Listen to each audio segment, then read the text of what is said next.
Come and fly away with me. Come and fly away with me.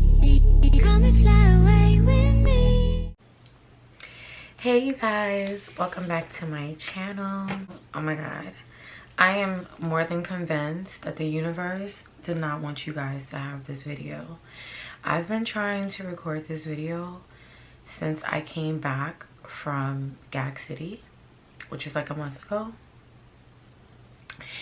And every time I'm like, today I'm recording the story time, today I'm recording the story time, something happens. And not just anything, something bad.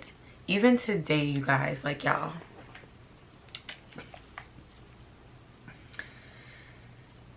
it's 1:44 p.m. okay, when I'm recording this video, and I have work at 9 a.m. and I had a day, okay? I had a day. And I don't know, like, sidebar, I'm gonna get started with the story time, but sidebar, when so many bad things just keep happening out of nowhere, does that mean that there's something like good coming? Like, when it's pouring, does that mean that there's like a rainbow at the end, but like not figuratively speaking? Like, I guess figuratively speaking, but anyways, y'all, I've been having the worst time. Drop your thoughts in the comments below if that means that something great is gonna happen, or if I need to just woosah, take 10 breaths and just calm down. But you guys you guys have been waiting for another story time from me, and I am here to give it to you guys by popular demand. Thank you for the comments, thank you for tuning in. I love you all. And we need to find a name, okay? We need to find a name for you guys. Like, wait, let me see, should I turn on the brightness in this? Yeah, we need to find a name for you guys, okay? Because we don't have a name yet. Okay, that's better, because I was given Brightisha. Okay, so y'all love Bad Girls Club Aruba, right? All right, so this is Bad Gyal Club Jamaica, okay? And it's Bad Gyal, not Bad Gyals, because I'm dealing with one friend. I was gonna say something bad, but I'm like, let me not start the video like that. I'm dealing with one friend, okay? One friend.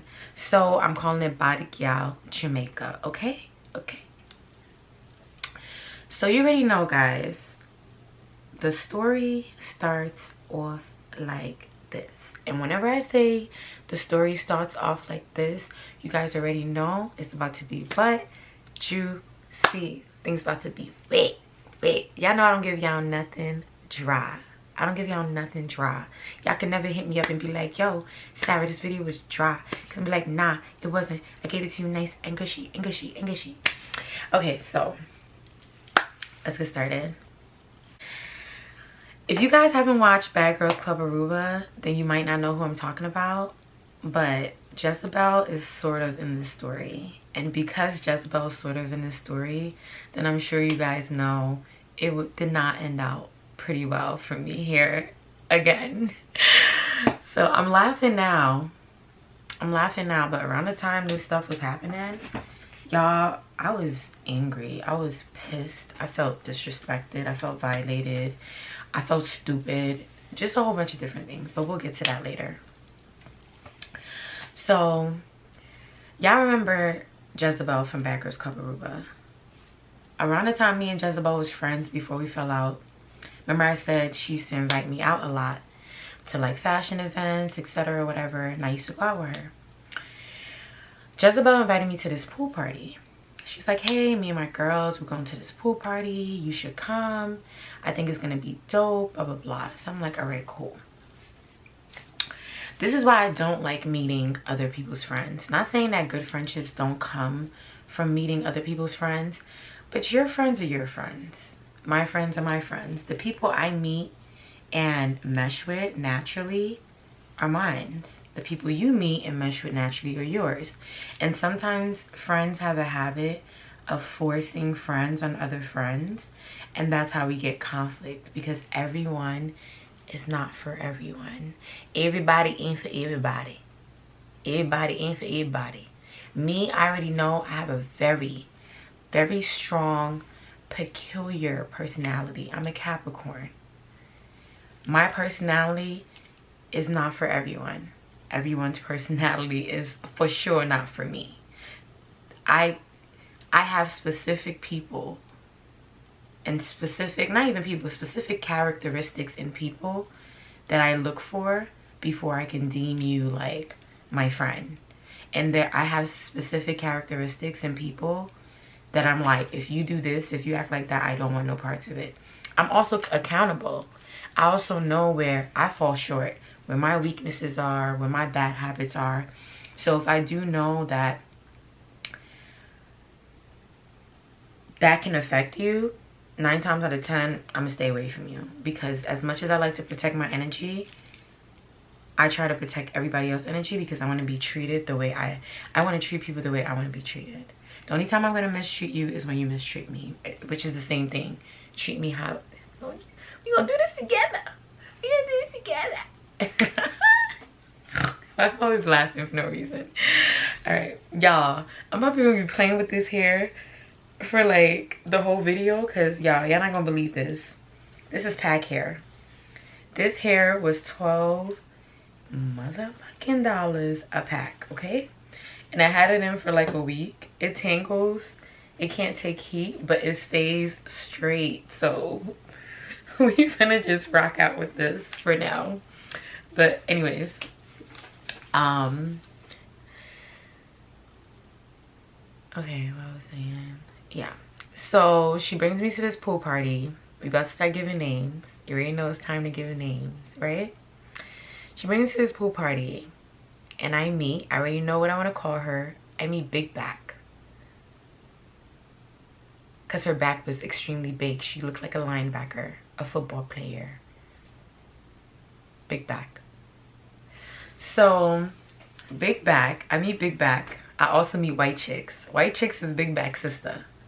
So the reason why I call her White Chicks, and I've been calling her White Chicks, because she literally looks like White Chicks. Like, she's like, she has this real like masculinity about her, but she still dolls up. So she looks like and she's very pale in complexion. So it's like a man, a pale man trying to dress up, which is what White Chicks are. So yeah, I'm called White Chicks. So I meet White Chicks. She's not really a part of this story. At least I don't think. But I meet White Chicks. I meet Big Back, which is the main character of the story, is Big Back, and a few of their friends, right? So we're at this pool party. We vibing. We chilling out. I ain't gonna lie. I'm getting along with Big Back. Big Back mainly. Not White Chicks and everybody else. I'm getting along with Big Back. Me and Big Back are finding a lot of things in common, etc. I like people who like me. She seemed like she really liked me. So I was, you know, flexing with Big Back. After the pool party or whatever, I'm gonna try to include some clips here and there. Like, it's so hard because I have a hard time blocking people's faces out. Not that I have a hard time, I probably just haven't like learned how to do it. So I'm a person that would just slap people videos on here, and I don't want any of my videos to go viral and then I have to deal with the ramifications and the consequences of people's face being in my video and they feeling away, or people knowing who I'm talking about, which I don't care, but whatever. I'm gonna add some clips, right? So we went to this pool party, having a good time. After this pool party, Big Back and I start hanging out. Big Back, Jezebel, and I actually went to Miami, Florida together before the Aruba trip, right? So we've been kind of flexing, right? Jezebel mostly hanged out with White Chicks. I mostly hung out with Big Back. Cool. So this is where things start taking a turn for me. When I came to find out, Big Back never really fucked with me. Okay, she never really fucked with me. Like, Big Back never really fucked with me the same way Jezebel never really fucked with me. But I was finding out these things late. You know what I'm saying? This was late for me. I was a late bird. You know what I'm saying? Tardy. Like, I need a late pass every day to class. Because, girl, you was not on time with the tea. The tea is hot and you picking it up cold. What's going on? What's going on? So we go to Miami together, etc. Jezebel and White Chicks were hanging out with each other, and they end up getting into quarrels and fights over man. So if y'all want a story time on that, I'll give you a story time on that. Because that's a whole different enchilada in its own. To the point where me and White Chicks started beefing because I was defending Jezebel. Whole time Jezebel stole White Chicks, man. Okay, but that's a story from that time. So Jezebel and White Chicks wasn't working. Wasn't working out their friendship.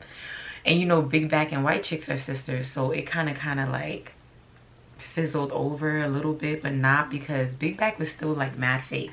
Because you know, I didn't understand. Big Back stopped messing with Jezebel over her situation with White Chicks. I got mixed up in the situation with White Chicks trying to defend Jezebel, but Big Back remained very good friends with me even after I cursed her sister out, who's White Chicks, turned her every way but loose. You know what I'm saying? Because she had me, she still wanted to be my friend, but she wasn't Jezebel's friend, which was weird. You know what I'm saying? But I know why now. I know why now. You know what I'm saying? I didn't know why before. And because I wasn't really like being intuitive and stuff like that, you know what I'm saying? Like, I dropped the ball. So when Aruba came around, Big Back was actually supposed to be on the Bad Girls Club Aruba trip. Believe it or not. She actually claimed she bought her ticket. Meaning she's the only reason why I flew Delta. Because when Jezebel planned her trip, of course Big Back was invited before the whole melee. White Chicks was never going. She never had no money anyways. And she was super young. I don't even think White Chicks was 21 years old yet. Which is why I hated kind of hanging out with her. I understand she was Big Back's sister. But y'all, I'm 30. Around the time when this was happening, I probably was like, what? 26 going on 27? 28 maybe? Was it?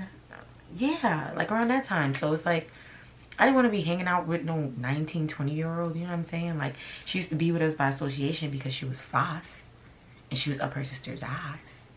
But not my cup of tea. Like, I'm so into the like 30 and up clubs and stuff like that. Like, even though I know I have like a youthful like delivery and face or whatever, like my head right here, like my mata cannot take Gen Z. Like, no offense to Gen Z, because the Gen Z that watch my videos, y'all know what's up. Because the way I be talking, if y'all ain't know what's up, y'all wouldn't be here. But the other Gen Zs, y'all counterparts, you ever seen that meme with that guy like on Twitter? Yeah. That's me right now, right? So why am I laughing? Yeah, so Big Bag talking about, yeah, I'm going on Jezebel trip, like, you know, I bought my ticket, this, that, and the third, whatever, right? Told me her flight, everything. Told me she flying Delta, but she didn't send me the flight information. So I should have known right there. So I went and booked my stuff or whatever the case may be. And during that week, like that final couple of last days before the Aruba trip, Big Back ended up pulling out. Her reasoning was she didn't have a babysitter or something like that. Who buys a plane ticket to go somewhere before you get a babysitter? Like, that's like getting a BBL with no money to do aftercare. Like, you're literally shooting too fast. Like, I don't even know if that was a good analogy, but yeah, like, it just don't make no sense. Like, I'm a Capricorn, things gotta make sense. I gotta be able to do this. I gotta be able to actually do it, actually afford it, actually. Like, I don't, well, not anymore. I don't just do shit. You know what I'm saying? Like, can't just do shit. Like, gotta plan shit, especially when you're adults and especially when you have responsibilities. I don't have any kids yet, but I have my dog, and he's a huge responsibility for me because I care for him like he's my kid. So I can only imagine, if I care for my dog like this, I can only imagine when I'm a mommy, because the way people be moving like nowadays and they got kids, I'd be like, how?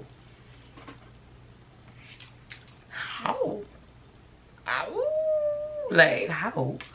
So now, but come to find out, you know, she didn't just cancel because she didn't have a babysitter.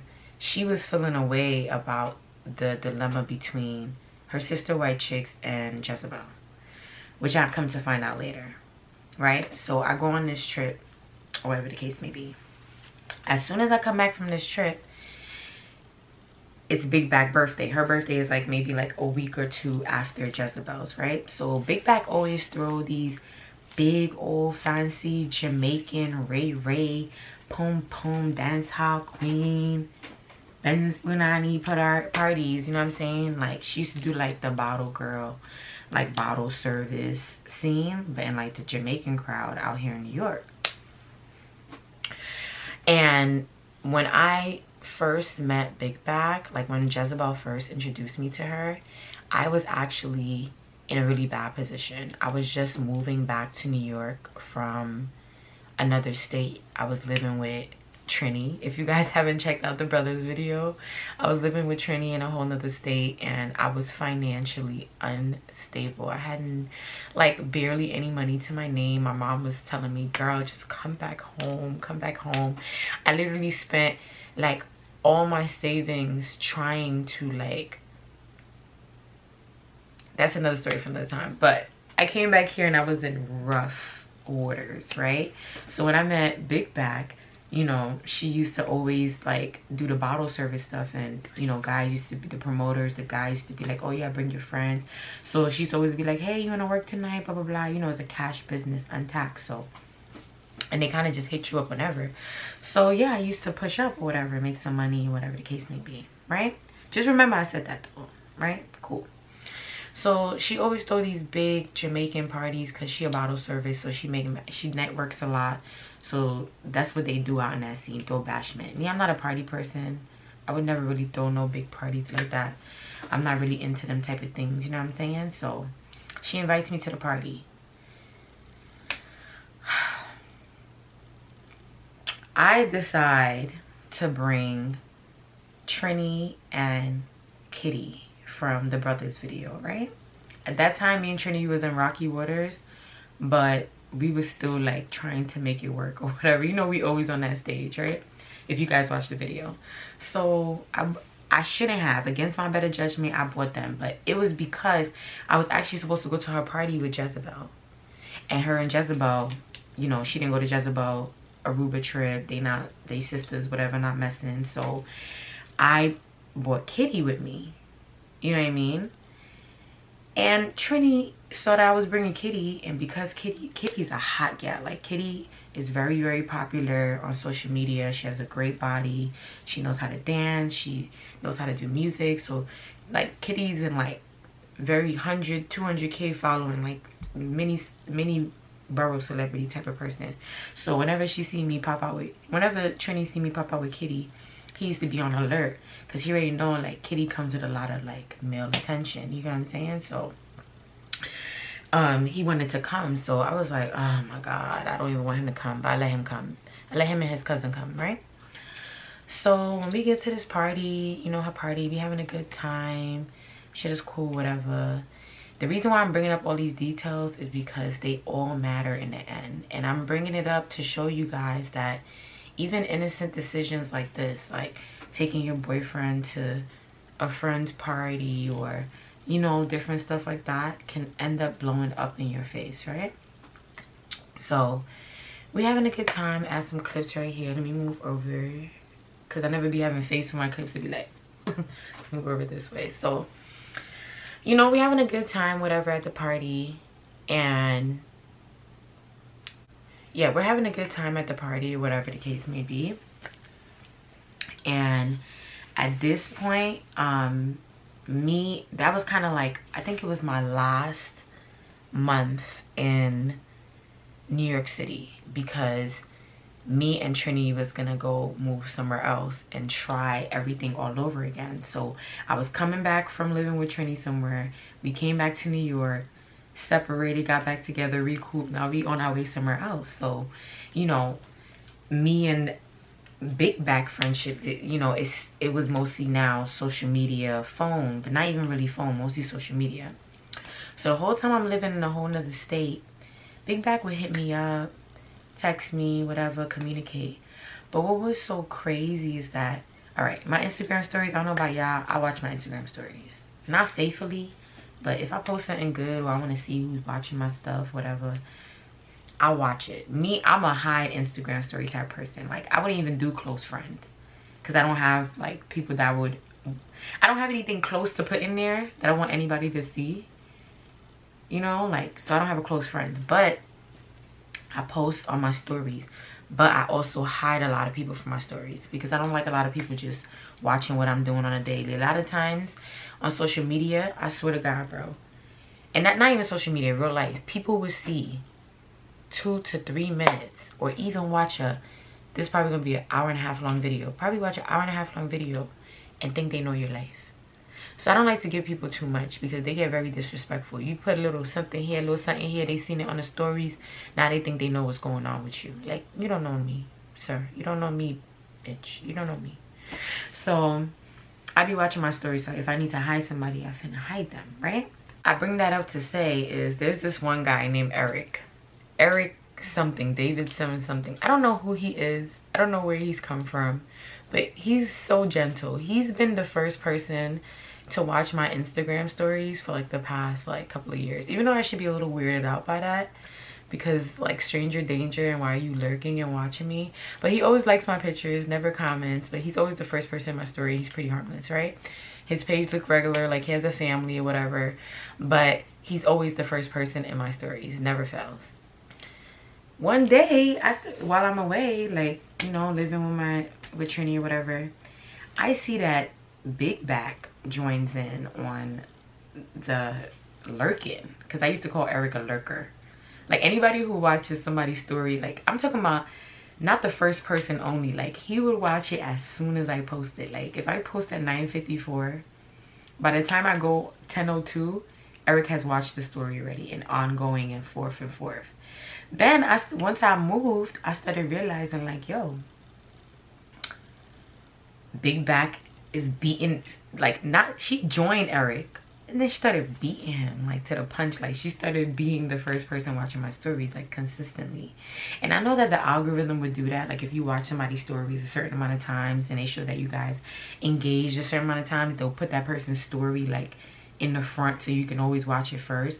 But like I said, she started watching it like as soon as I posted, type of thing. Like, and it started, like, at that point I wasn't weirded out, but it was a little curious, like, damn girl, like, you're a little too interested in my life right now. Like, I know I just moved or whatever with my Nikki or whatever, but like, you're a little too like concerned. But I ain't think nothing of it.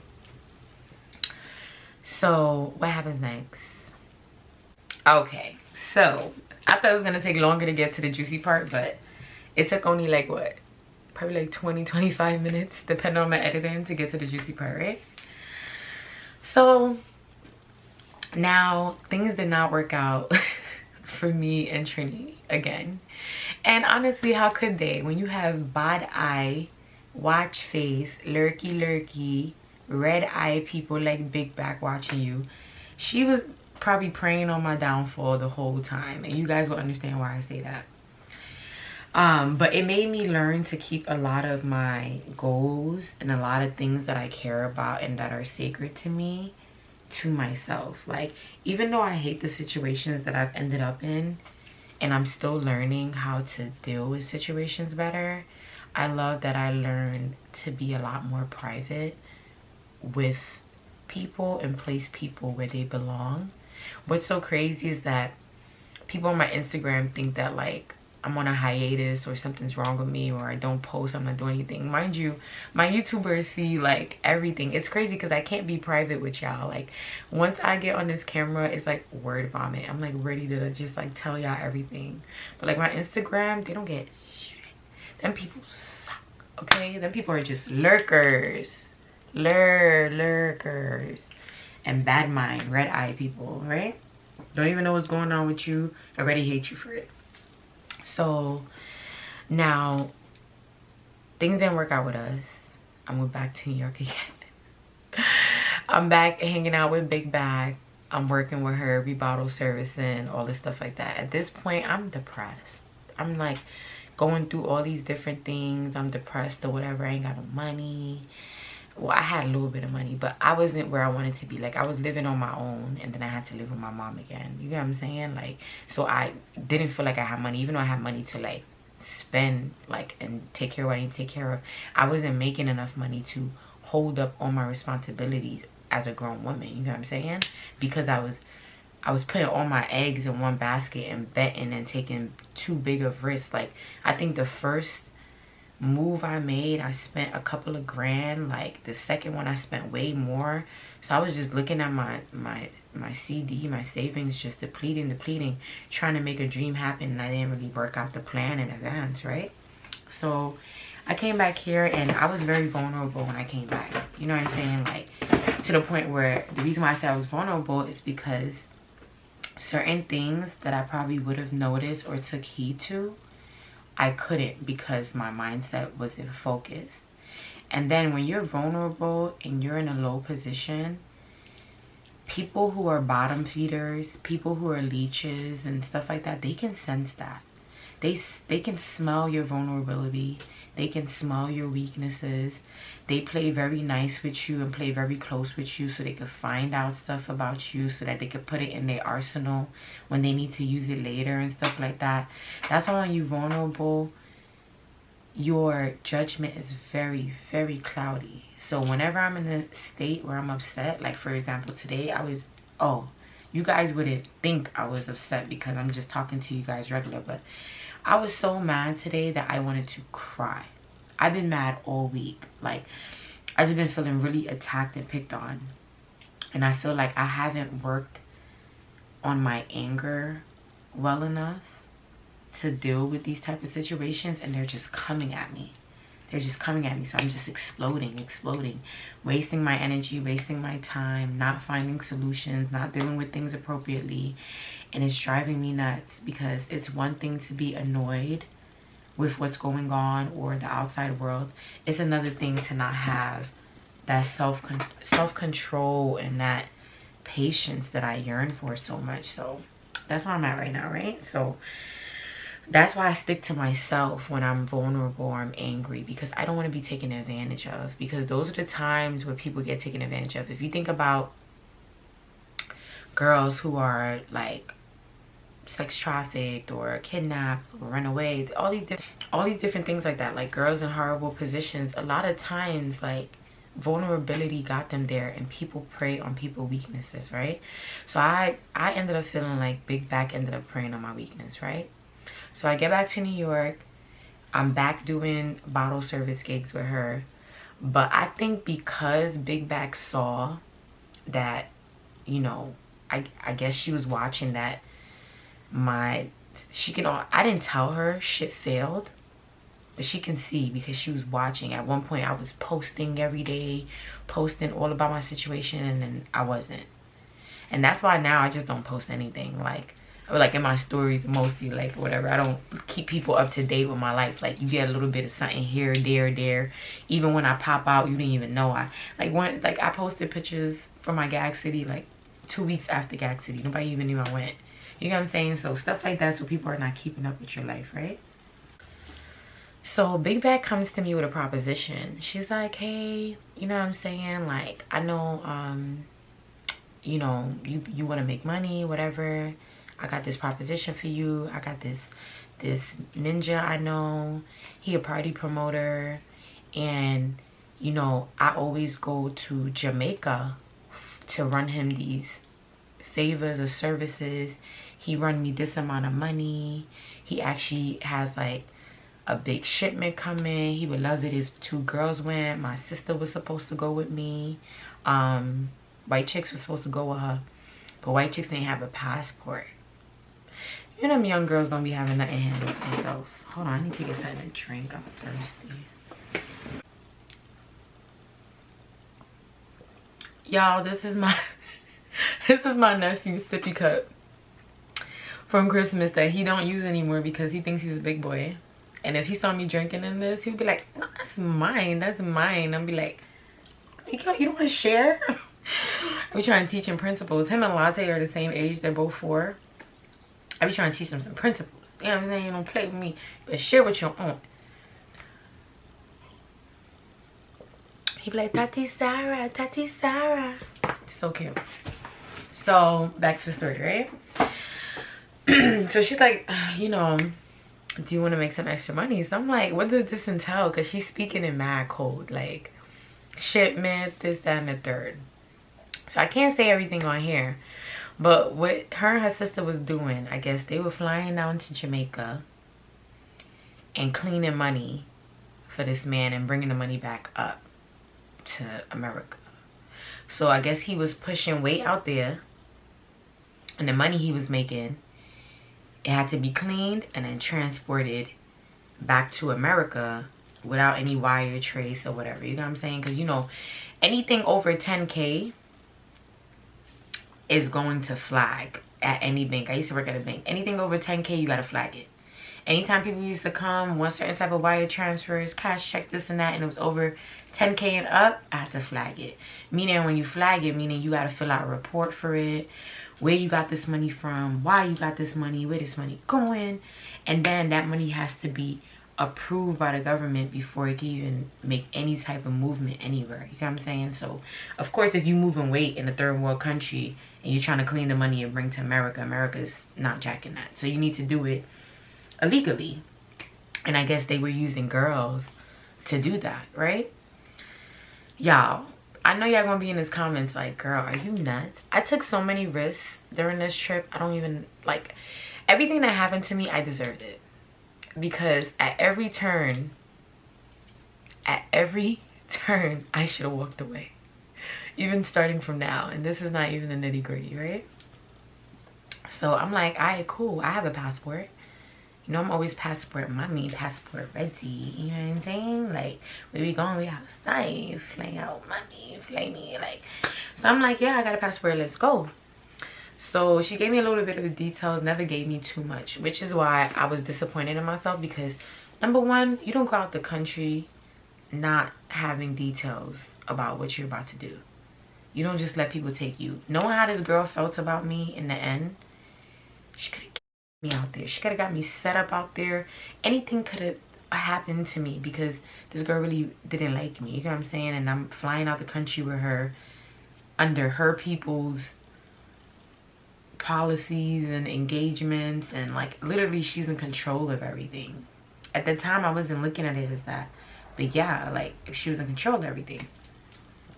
So I'm like, all right, then we going to Jamaica. Literally we planned this trip in 1 week. Like her sister already had a ticket, she got the name changed and everything. And y'all, the reason why I was so gung-ho on going on this trip was because it was all expenses paid for, okay? The only thing I had to do was pack my bags. Flight paid for, hotel paid for, food, ganja, anything we needed. I didn't need nothing. The guy was providing. You know what I'm saying? He was providing. So now we pack up, we get ready to go to Jamaica. Y'all already know me. Even though I'm going out there to do some illegal work or whatever, I'm like, it's content time. So you know, I'm a designer. I'm about to make up the fits, do all that stuff so I can pop out, right? This is where things start getting weird, right? As I'm starting to plan for Jamaica, I only have a week. I start making like my outfits and stuff. Big Back will always like start hitting me up and asking me like, oh, you know what I'm saying? Like, what you wearing, what you packing, all this stuff like that. So I would show her, because you know I'm like happy. Why am I playing with my breast right now? I don't got a bra on and I'm just like, baby. Like, what is wrong with me? Okay, wait. So, let me sit like a lady. Yes.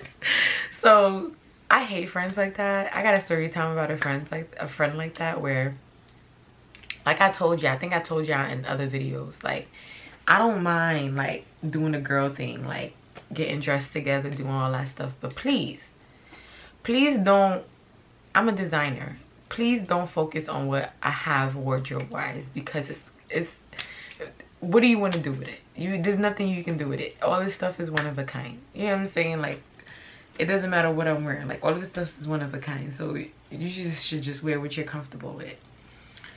So I had this bandana, and this is where I feel like I started feeling like she was sunning me. Like, you ever know, like, you become friends with a girl, and even though you're a boss, because as you can see, I'm a boss, you know what I'm saying?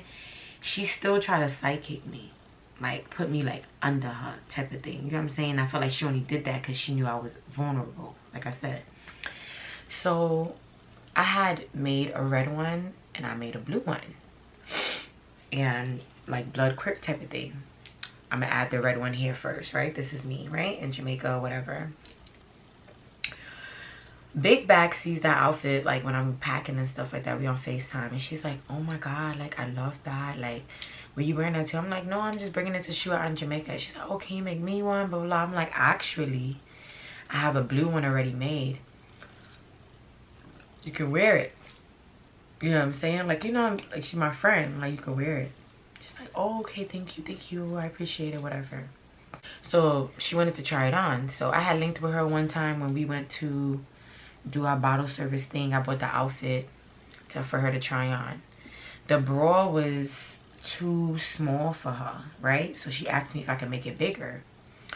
I remember like maybe like a night or two before we left for the trip, she was asking me like, oh, is my bra done or whatever? And I was like, no. I remember she snapped at me.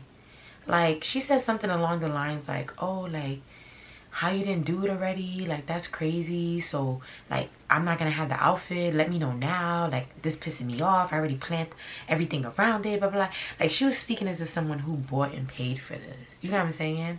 And I was like, girl, like, you're wearing, like, shit. Calmate. Relax. You know what I'm saying? Like, I don't owe you anything. And that's why I felt like I went wrong with my design business. And I'm gonna do a whole video on all the do nots. I'm not even gonna do the do's and do nots or the do's. All the do nots when you own a business, right? Especially with friends, family, strangers, anything, whatever, right? So she felt very entitled to my stuff, right? I don't know why people do, but I guess when people are friends with you or in close proximity with you, whatever skills you have or whatever is yours is automatically theirs, right? That's how ignorant people think. So she was kind of coming at me. Still, I got the bra done, got the outfit done. We out to Jamaica.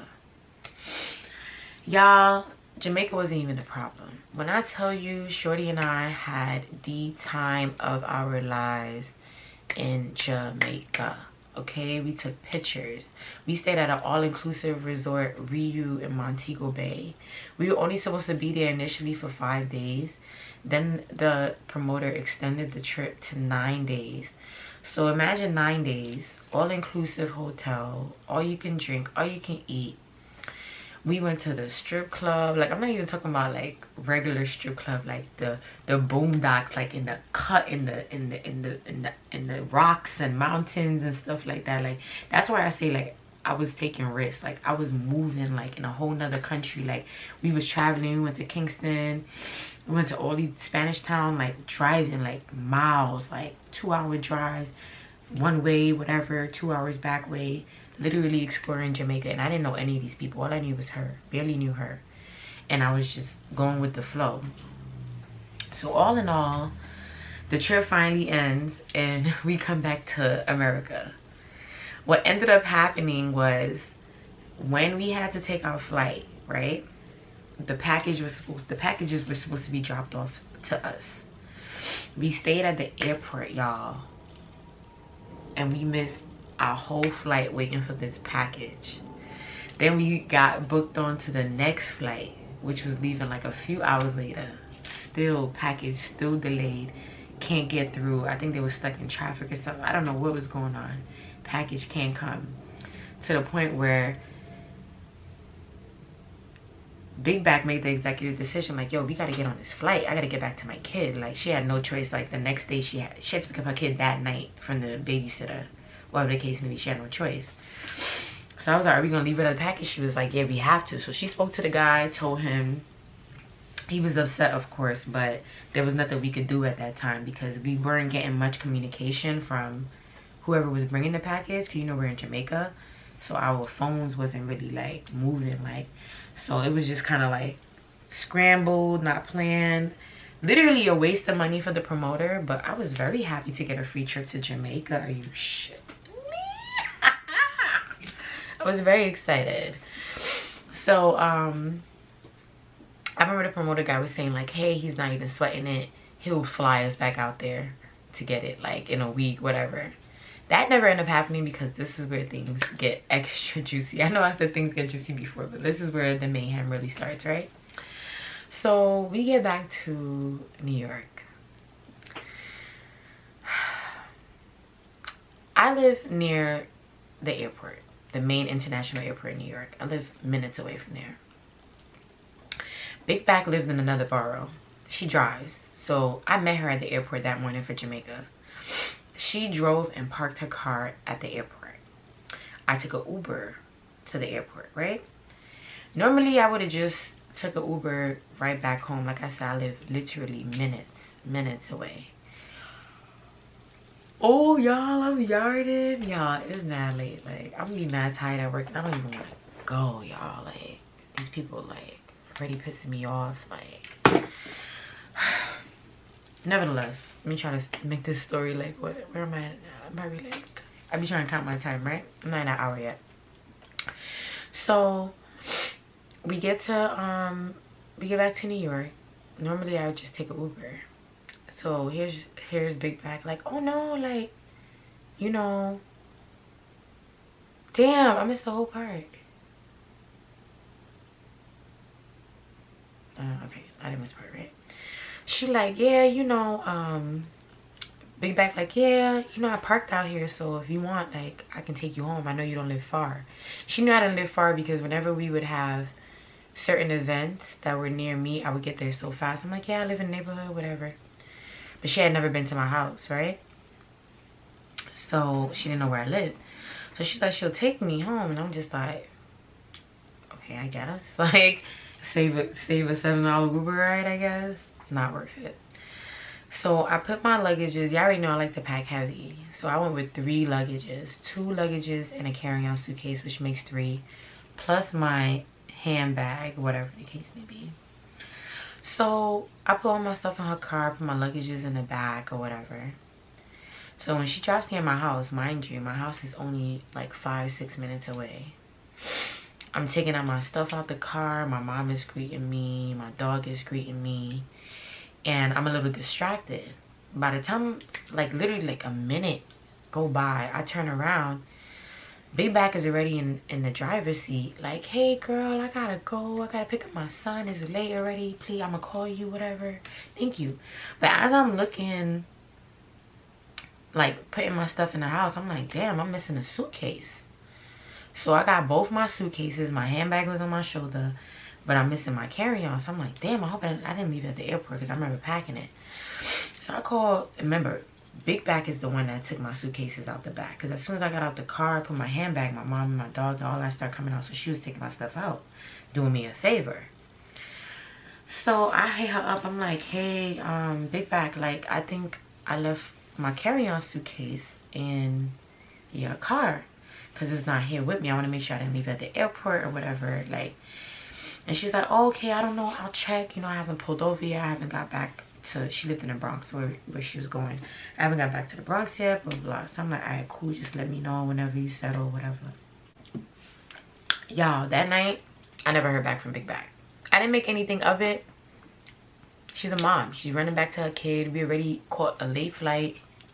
We used to have been back like 4 days ago. Like, you know what I'm saying? Like, I wasn't really sweating it. But I was still a little concerned because I'm a person, I've lost luggages before at the airport. They've lost my luggage and all this stuff like that. So all my important stuff, all the stuff that really like means something to me, or my all the stuff that means something important to me, and my shoes always go in my carry-on. First of all, because my shoes are heavy, so I don't want the weight to go over in my suitcase and I gotta pay all that extra money or whatever, or can't fly until I throw some stuff away. And then your carry-on is always with you. So if you put like most of your like stuff that you cherish the most or whatever in your carry-on, even if your luggages get lost, at least you have like the main things right here, right?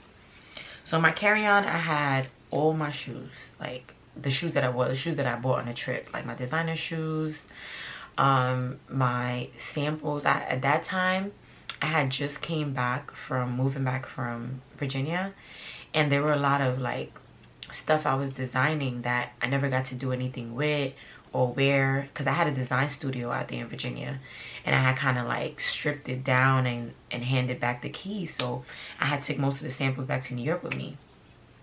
So I was like, what a good way to just go to Jamaica and, you know, shoot some of my pieces, whatever the case may be. So that's why I had it in my carry-on.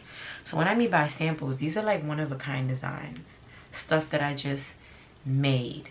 Like, I didn't even sketch out or nothing. Like, I just made. Like, I was just on a creative journey, used my bare hands and made these things, right? So I'm not thinking anything of it. I'm at home that night, right? Y'all, I'm at home that night. And I'm running through my camera. This camera right here. And actually, this camera is still broken from when Big Bag... Why am I spoiling the story? Big Bag broke my camera on accident, but whatever. This is how it happened, right? I didn't touch my camera since like a day or 2 days before the trip was over. I felt like, I think I had took pictures in all my outfits already. I had caught all scenery. I had this so much, and I don't think I had that much memory space, but I wasn't really using it, right? My camera used to sit in my camera bag. When I was staying in the Ryu hotel with her, we shared a room together, one bed, right? But it was huge. But I had a set of drawers, she had a set. My camera was always in my camera bag in a second drawer, right? So I'm like, let me look at my pictures. I need to start editing my pictures, all this different stuff, right? I look at my camera roll. I press play. And the last photo, y'all. The last photo registered on my camera roll is a picture of the one, the only, the almighty linebacker. My bracelet got stuck, so I get for talking shit. The linebacker, back to shit talking, the linebacker, Big Back. I see pictures of Big Back in my camera, which is not a problem, but why are you the last photo? I should be the last photo in my camera. Also not the main problem. Why are you in my custom swimsuit design, one of my samples, y'all? So not only did Big Back go into my drawer, must have had to been when I was sleeping, went into my drawer, took my camera out of my drawer, out of its camera bag, and posted up, taking pictures in my custom swimsuit, which she also took out of my drawer. And I only found 2 photos, which I doubt that's all she took. She probably forgot to delete these 2 and delete the rest. So I'm like, what the? Now I gotta whisper the fuck. What the? For YouTube demonetize my video. So I'm like, what the fuck? Like, literally, that's my sentiments. Like, I'm like flabbergasted. So not only am I tracking that, like, yo, like, shorty dead to touch my stuff, like, and it is like, granted, like, we're friends, and that's an issue that I had today with somebody. Like, please don't touch my stuff, please. Like, my mom raised me to have, although I have anger issues, I have a lot of manners. My manners are beyond this world. I am very respectful of people, their stuff, their space, all that stuff. Even in my house, I live with family. I kid you not. My mother, my brother, whatever, can drop money anywhere. I would never touch it. Like, in my house, you could leave a cup of juice, like, sitting around. Ain't nobody finna throw it away, touch it. Well, my mom, she probably be like, are you done with this juice, and throw it away? But ain't nobody finna touch your stuff. That's the point I'm making. Like, ain't nobody finna fiddle, touch your stuff, nothing like that. At least not without asking you first. You know what I'm saying? I'm sleeping in the same hotel room as you. She took these pictures on the patio. Like, you know what I'm saying? Like, at any point you could have tapped me and woke me up and been like, yo, Sarah, can you take these pictures of me? Or Sarah, can I use your camera? You don't even know how to use my camera. You don't even own a camera. And then the worst part about it was that when I raised my screen, it was wobbling. And I realized I was missing a screw. And then my camera has scratches. So I'm like, yo, my camera had to fall. It had to have fallen. Because that would be the only way why a screw would bust out.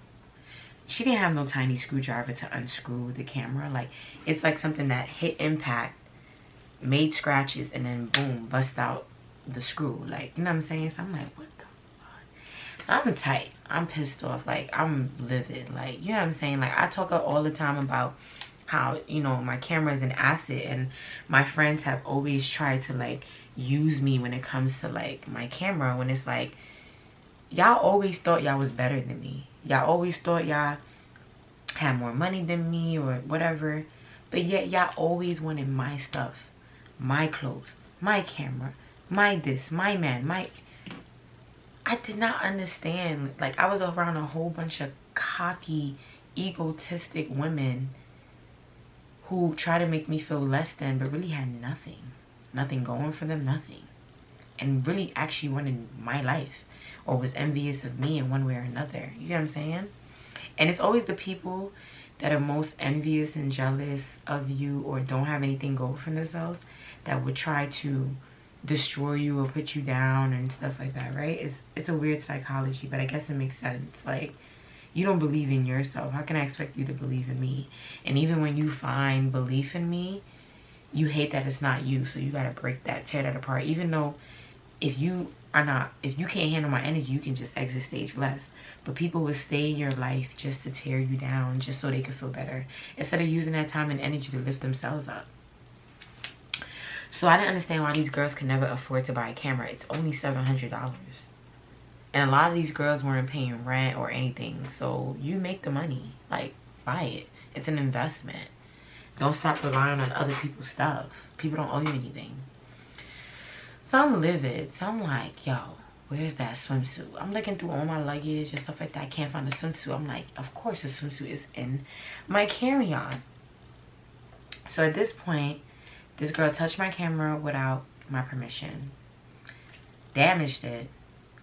Touched my personal custom pieces. Put her punani yani yani in my sample bathing suit. Like, are you kidding me? And then put it back. Oh. Girl, come on, bro. Like, come on, have some coof. Have some goddamn coof. So, I'm tired right now. So I was like, it's too late. By the time I realized, like 3, 4 in the morning, like these hours, I was like, it's too late for me to hit her up. I'm gonna just hit her up tomorrow about it, right? Tomorrow come. I call her. I'm like, she's not answering. So I'm like, I'm gonna just text her. So I text her like, hey girl, like, did you use my camera? Cause I see your pictures in here, or whatever the case may be. And you know, my swimsuit on. Why you didn't just ask me? And then did you find my carry-on in the back of your car trunk or whatever? Like, I'm just pressing her. Like, hey, where's this? Where's that? Why did you do this? Why did you do that? Mind you, remember I called her. I think I called her like twice back to back. She didn't answer. Mind you, she was somebody that always answered my calls. Like, I could always rely on her and picking up. So she didn't answer. And I had just seen her posting on IG, so I knew she was active. But she sent me a text back immediately. So I called her twice, texted her immediately, and she texted me back immediately. And she didn't text me back like, oh, I'm going to call you back, or I'm busy, whatever. She literally texted me back answering the question. So the first thing she said was, yeah, your carry-on suitcase is in my trunk. It was so far back, I didn't notice it. I forgot it there, so I didn't get to. Goddamn. I didn't get to return it back to you. And she was like, girl, yes, you know I told you I love that blue swimsuit. I'm gonna try to put a picture in it somewhere over here. I'm gonna put all pictures because this girl ended up wearing this swimsuit. I'm not even gonna write a story. I'm gonna put one picture up right here. So She's like, yeah, I told you I love this blue bathing suit. Like, I remember I asked you to make me one. I thought that was the one that you made me and all this stuff like that. And I'm like, girl, why would I make you something and not give it to you? I didn't give it to you because you didn't pay for it. And I didn't make it for you because this is a sample. I haven't produced it yet. This is literally a prototype. And the first time you ever seen it was when we was in Jamaica, like the first day of our trip. So make it for you when? How? With what?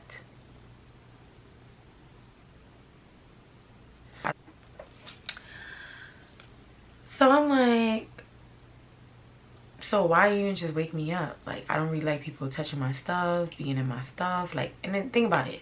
She took what she took, the camera and the bathing suit, but she probably was digging through all my stuff. Usually when people are bold enough to even go on your stuff and even take your stuff, they probably went through all of it already. And sometimes people don't have to steal to go through your stuff, but it's still an invasion of privacy, and it's a very nasty one. You don't go to people's stuff. You don't go into people's room. Even my family. I don't just go into my mom's room. I don't just go into my brother's room. I don't just go into my sister's room. I knock. They don't answer. I wait for them to come. If their door's open, yeah, I'll go in. It's open invitation at that point. But you don't just go into people's stuff. I could be short $20 and see my mother have $20 on the table and I still won't touch it. It's not mine. It's my mother's. She would have to give me permission to have it for me to use it. You know what I'm saying? So she's literally like just making excuses like, oh, you were sleeping so soundly, so peacefully. I didn't want to wake you up. And she was another person that I didn't like that. She had a habit every time I went to sleep, she would take pictures of me and like the next day would send it to me, which is fucking weird. Like, stop doing stuff like that. Like just weird stuff. But I'm like, why? I was sleeping. First time you ain't take pictures and send it to me the next day. You know what I'm saying? Like, so I'm like, you broke my camera. She was like, no, I swear to God, I didn't drop it, didn't do anything to it. The same way I found it, I put it back. And y'all, I was so mad because this guy had set all my camera features for me when I went to the camera store maybe a couple of weeks prior. And when I opened my camera, all of the features were like on different features. So of course she don't know how to use it. I don't know if she accidentally changed the features or if she thought she was trying to do something. I don't know what she thought, but she messed up all the features. So to get the camera, like my camera was showing up like orange tone, like it was just it was a mess. It was a mess, y'all. I was tight. I was really upset. I was. So I'm like, you know what, all that. Where's my suitcase? Can you bring my suitcase for me, please? Or I can come and get it. Oh, I'm not home right now, but yes, as soon as I get home, I'll call you, come and get it. Y'all, the rest of the day, never heard from her. Next day, I text her again. Oh yeah, I got home late yesterday, but I'll be in on your side later on tonight. I got a booking, and then you come pick it up from me there. Later on that night, I hit her up. She didn't answer. I go on her Instagram, and she at the booking. So I'm like, oh, why you ain't answer me before you got there? Because I've been calling you. So now I was like, you know what? I'm gonna just pop up at the booking because she drove anyway, so my shit must be in the car. She probably planning to link me. Let me just go link her myself because the place was not too far, like 5-6 minutes from me. So I went to the spot. When I seen her, she was startled that she seen a ghost. So I was just like, hey girl, like, you know what I'm saying? Whatever with the bathing suit and the camera, just please don't do that again. But where's the suitcase? She's like, girl, I forgot it. I forgot it at home. I'm just thinking in my head, like, if my suitcase is in your trunk and you're supposed to bring it to me, wouldn't you leave it there? They're saying, like, why would you need to take out my suitcase and bring it in your house? Mind you, she lived in the projects. And then you gotta go up elevators and all that stuff like that, walk through the projects and stuff to get to her apartment. So you have to do all of that with my suitcase to get up there. Lived in apartment 5G, baby girl. 5th floor and all. Like, you really had to do all that? Like, for what? Why you just leave it in the car? Even if I was coming to pick it up from you, I didn't have to come all the way upstairs to pick it up. You could have just, your car is parked outside. Like, pop the trunk, get my things, get my stuff. So at that point, I start, my whole tone changes. Because now I feel like, is she trying to steal my suitcase? Like, are you trying to rob me right now? Like, I can't fathom it, but I'm trying to, like, make sense out of what's going on. Like, make sense out of nonsense. Because at this point now, it was going on like a week and a half to 2 weeks, and I still had not attained my luggage. Mind you, I told you this was the person who was watching my Instagram story every day, hitting me up all the time, all this stuff. And it's like, now I can't even reach you and you got my stuff. Yeah, I think like I left the party that night, went home, and for like 2 more days I tried to hit her up about my suitcase. Now she just started egging me. Like, she just stopped answering me. Still posting on Instagram, all that stuff, but just not answering me. Now I'm tight. Yeah, I'm tight. So I'm like, I'm gonna just stay calm because she has my stuff and I want it back, right? Y'all.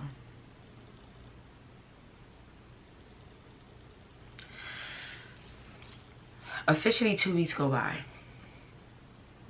So I haven't got my suitcase yet. She's not really answering me. I got other things going on. I put that on the back burner for now. I'm like, I gotta see her. I gotta see you. She's not really sending any gigs my way either. Like, she used to always be sending bottle service gigs my way, but whenever I would see the chat, she would like pick girls like, hey, like, you wanna come work today? But it would never be me anymore. So I'm just like, whatever. Like, I'm not even watching that right now. So Big Bag posts a picture. I'm talking about not just picture, like pictures, reels, all out Instagram, like she went out. Mind you, she's a sucker on calling me whenever she going out because she thinks I'm the fashion queen or whatever, to give her insight. And I remember one time she told me she's always wanted to be a fashion designer. I hate, if you ever become my friend and you say that comment, you better have fashion design to back it up. Because I feel like a lot of girls have told me that. I've always wanted to be a designer. And it's like, girl, stop having my dreams because you see what's going on for me. Like, if you wanted to be a fashion designer, you would have done things to pursue, or even if you didn't finish pursuing it, there would be some type of remnants left of that choice. Nah, y'all just be seeing me and think y'all can do what I do. No, you can't do it. You gotta have a passion for it.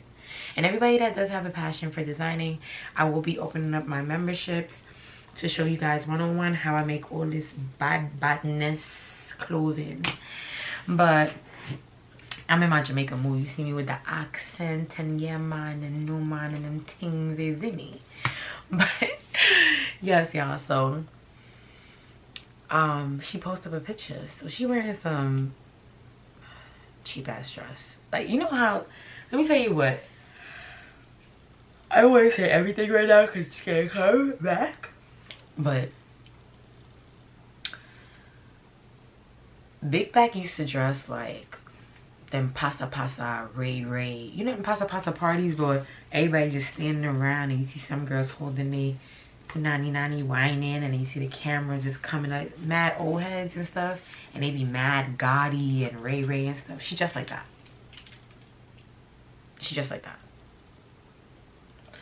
So she had one of those type of dresses, right? I look down on her feet, bro. She got on some YSL pumps.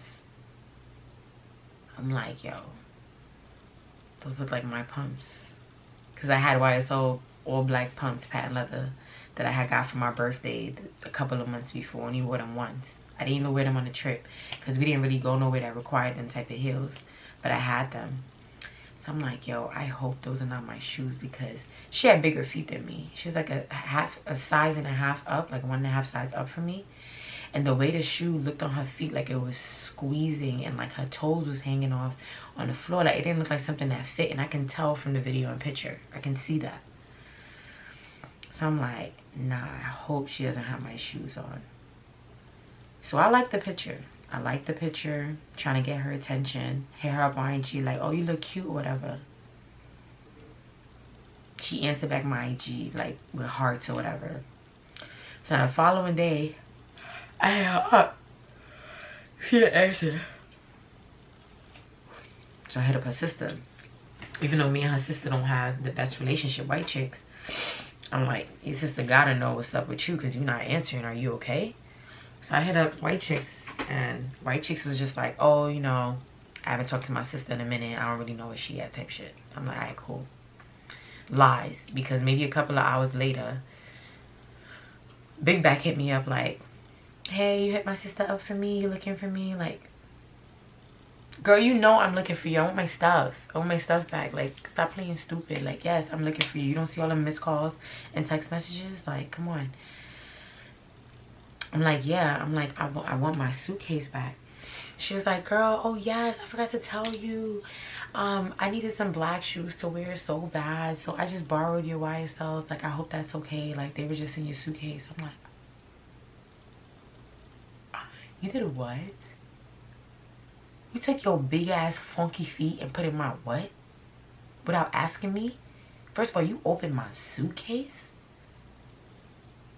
Oh, so you over there having you a grand old dress up play of time. You in my clothes. You in my heels. God damn. Wow. Wow. I went off. I went off on her. Like, why are you have my stuff? Why are you on my stuff?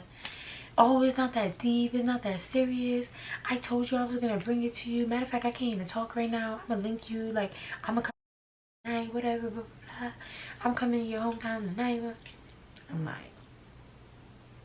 please do. Please bring my stuff. Please, because I'm tight right now. Please bring my stuff. She never brought my shit. This is what broke the camel's back. I went to sleep mad that night. She never bought me my stuff. She never answered.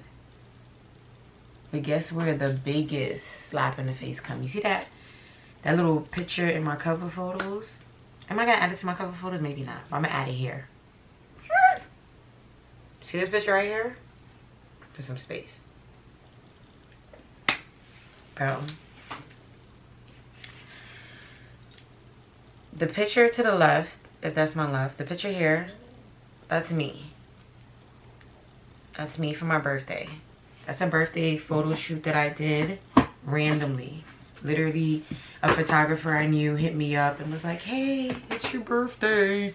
Are you taking the pictures this year? And I'm like, not this year. I'm not really into the spirit. He's like, hey, well, birthday gift come through. I'm like, I don't really have any outfits. And remember, I was stressed out. I was just coming from my situation. I didn't really have anything. Like, I didn't really get my samples yet. I didn't do much of this stuff. So that was our birthday. That was way before, like, not way before, at least like 4 or 5 months before Jamaica. So I went to go take that picture. Literally, the guy gave me that scarf that I'm holding over. I love platform stripper heels. I have a lot of them, or whatever the case may be. And I had these little like panties that I bedazzled right before the photo shoot with the same stuff that was on the platform heels. And I just was like, I made something happen, made something work. The picture now to the right is Big Back. Big Back posted this picture the day after she told me and her had that like little back and forth argument about her going into my stuff, wearing my heels. She posted that picture the next day. Remember, she was coming to me that night. She posted that picture the next day. And guess what's on her feet? My shoes.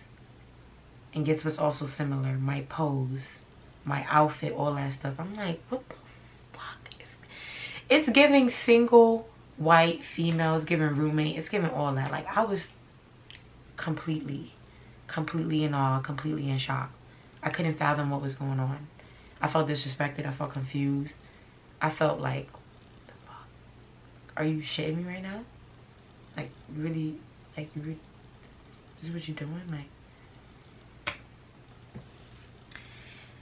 at that point, I reached out to one of my mutual friends that, not mutual friends, well, she knew the both of us. Me and her would talk more often. I vent to her, I explained her the story. Shorty explained immediately told me, girl, you're not getting that suitcase back. I'm like, what do you mean? I'm calling the cops. She's like, yeah, if you want to, you can do that, but you're not getting that suitcase back.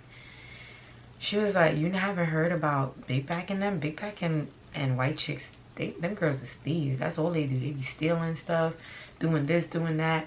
Like, basically telling me about the reputation that she knows about them. Remember, Jezebel just introduced me to them. She never really put me on about who they are, where they come from, or anything about them. And by the time me and Big Back became, like, close enough to, like, go on trips with each other, none of us were even talking to Jezebel anymore. So I didn't have that insight. So when the girl gave me this insight, I was like, wow, for real? Like, that's crazy.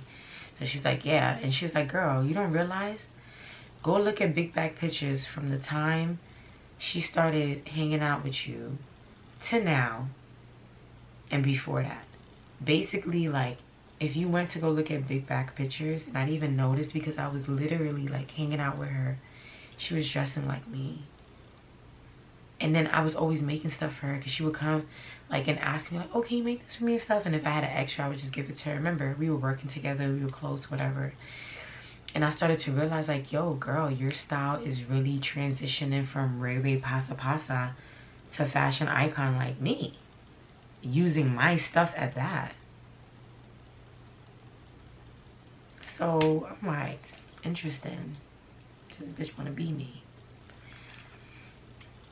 Y'all, that night that Shorty told me I'm not getting my suitcase back, I drove there. I drove to the Bronx, went to her house, knocked on her door, rang her bell, knocked on her door, rang her bell. She never answered. Mind you, I could see from the outside, I could see the bathroom light on, I could see her room light on, all that.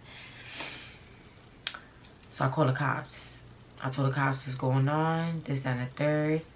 They telling me that they can't do anything about it because I have no proof that she has my suitcase. It's not something that they can't just go in her house and look for my stuff. I have no proof that she stole it and all this stuff like that. I gotta go to court.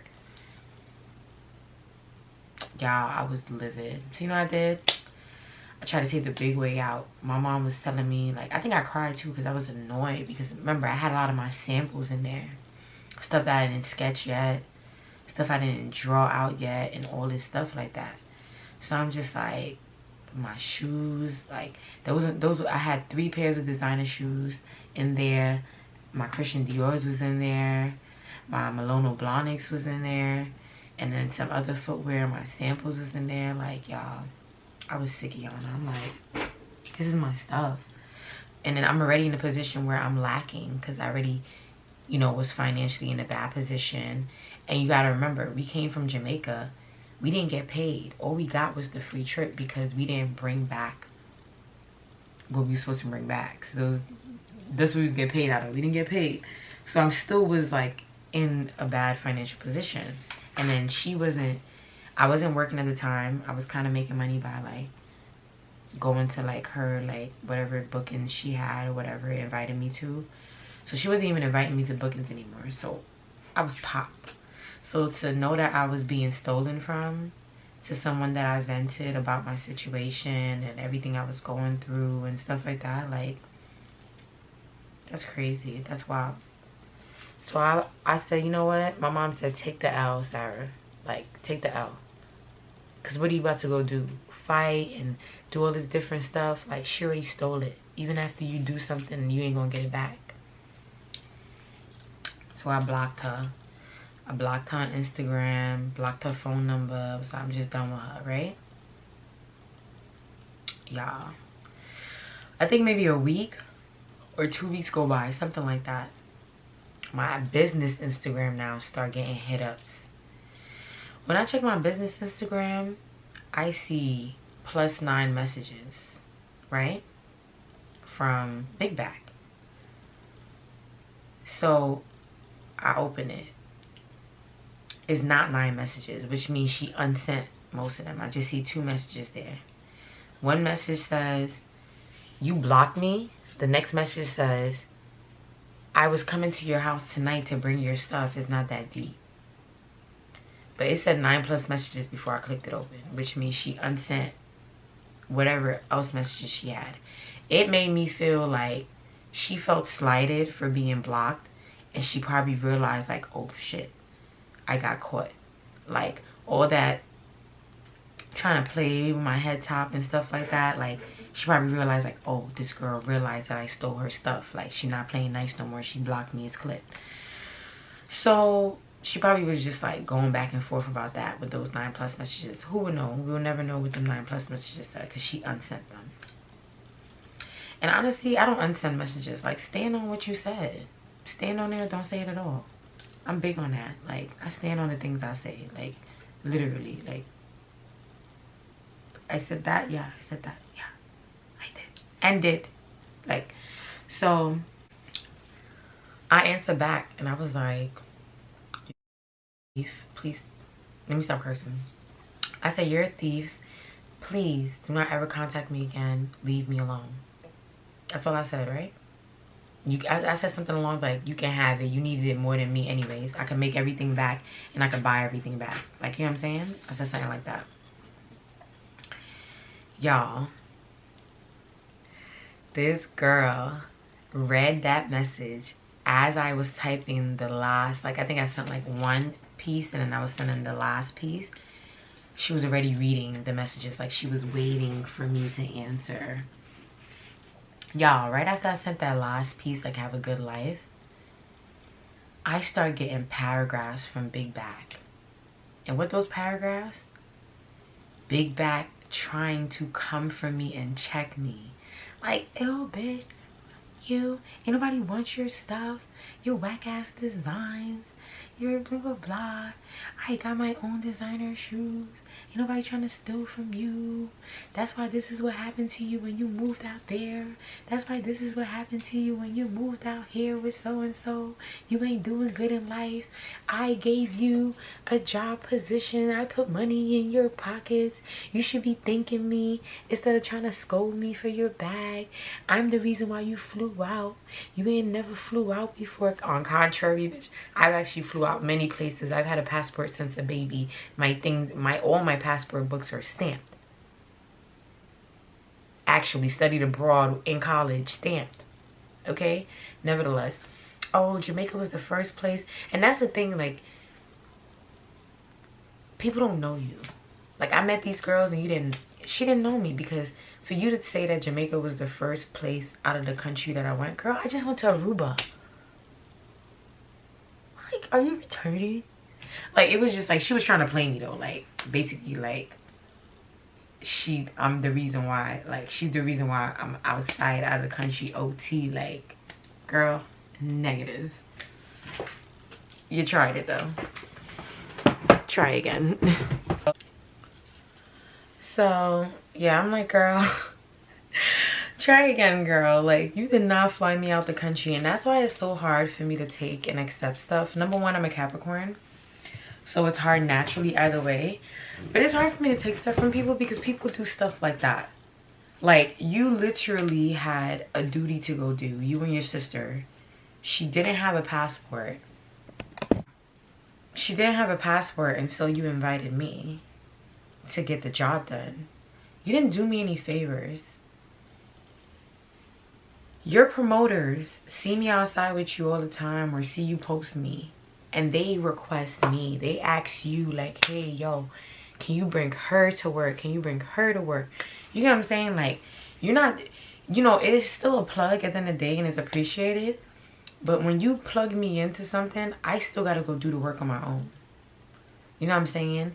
You plugged me into the Jamaica trip. I still had a responsibility, a risk to take, all that stuff. You know what I'm saying? Took time off from my own personal life. Just is a plug doesn't mean you did something for me. A plug is that, it's a plug. And especially if it's a plug that wasn't asked for and it was offered, you gotta have some grace with it.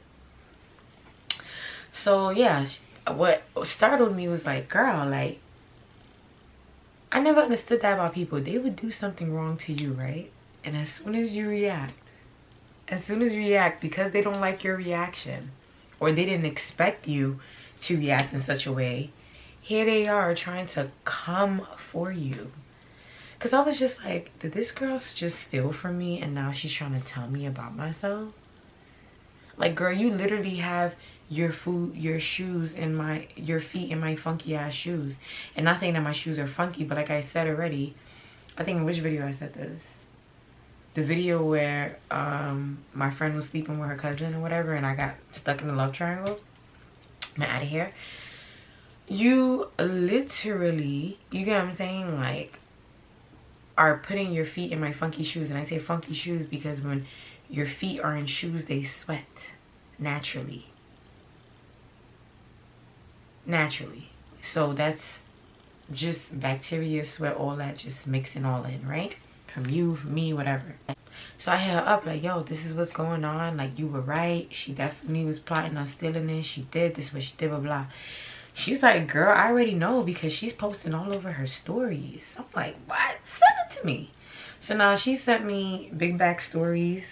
And Big Back is on her stories trying to dun me. And I say trying to dun me. Like, trying to call me all types of buns. Telling her stories that she fed me. Like, actually putting my picture up, tagging me. Even though we blocked each other, like, she going ham on me.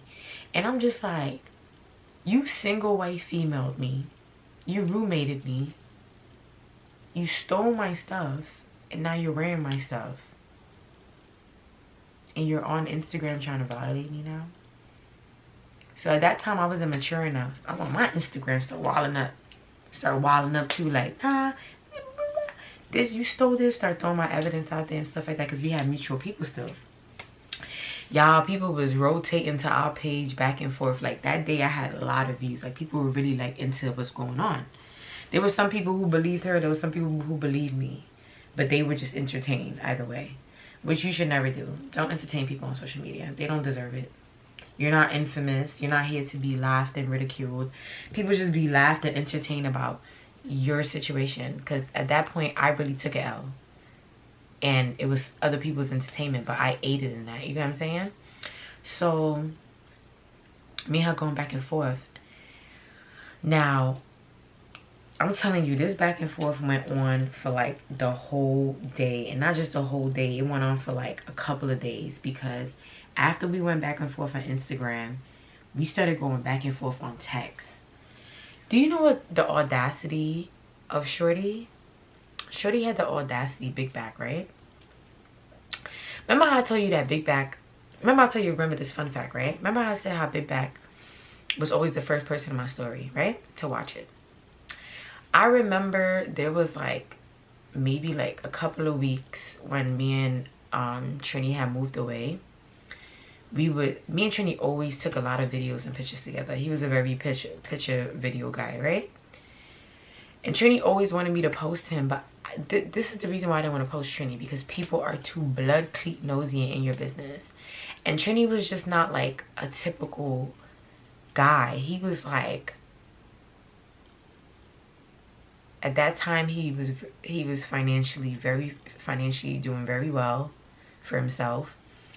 Fair skin, hair down to dreadlocks down to his butt, like he dressed really good and he drove nice cars. Like, he was a catch. Like, Trini had came out for my birthday dinner one time, sidebar, like, and it wasn't even my birthday dinner. Jezebel was cutting a cake for me at this bar restaurant she worked at, and Big Back and them was there, and Trini came. Like, he was stalking me because I wasn't even talking to him for my birthday. He was tracking me and following me. He ended up coming there. And I remember Jezebel telling me that Big Back and white chicks were making like inappropriate comments about him, like basically like hitting on him and stuff, like, but not in front of me, but like about him, like to her, like after we left and stuff like that. So I was just like, oh, interesting. Y'all want my man? Y'all want my man? Then take my man. Then go ahead, take him. You want him? If you can take my man, you can have my man. If you take my man, you can have him. Isn't that what Trini said that to me? In the brothers video, he said, if you can take my bitch, you can have my bitch. But it wasn't Trini's bitch. But Trini was my man at this time. Like, he was my man. So, no, Trini wasn't. At the time of the argument, Trini wasn't my man. But he was, like, my boyfriend or whatever the case may be. But in the brothers video, when Trini made that comment, if you could take my bitch, you can have my bitch, we weren't even in the rounds of dating. So, But at this point, me and him had already lived with each other, broken up, got back together, all this stuff like that. So we were broken up now. So like I said, I used to post, Trini used to want me to post him because he used to feel like I was ashamed of him. Actually, I wasn't ashamed of him. I just knew the attention that I would get by posting him. Even when me and Trini would go out, like, Trini looks Hispanic, but he's not. And, like, we would go to a Hispanic restaurant because he loves Spanish food. And, like, the Hispanic woman would just be giving me all these, like, nasty, dirty looks, like, la negra, what he's doing with this la negra, like, you know what I'm saying? Like, you know how Spanish women are, especially Dominican. They do not like us black women, especially I'm Haitian too. Don't fuck with us. So I always experienced that outside. Like, I used to have the hardest time dealing with being with Trini because he was so visually appealing, if that makes sense. So nevertheless, there was like the first 2 weeks of like when we moved into like the new place, I was posting him and tagging him, but I used to tag him very small or blend it in and stuff like that, you know what I'm saying, like just so it's not too hot. Again, Big Back used to be the first person in my stories, so she must have saved Trini's Avi from that time, right? Y'all keep wondering who Trini is. Go to the story time so you can know who Trini is. But for people who's not going to go to the story time, Trini's my ex-boyfriend, right? I should have been said that though, because I've been using him in this story. But I guess she saved Trini's Avi because like when we started arguing on like phone, I don't know if it was in the midst of the couple of days we were arguing. We were going back and forth for a few days. She sends me a screenshot of her writing Trini and Trini writing her back like, hey, what's up? Like, I think she said what's up to Trini and Trini said, hey, what's up? And I was just like,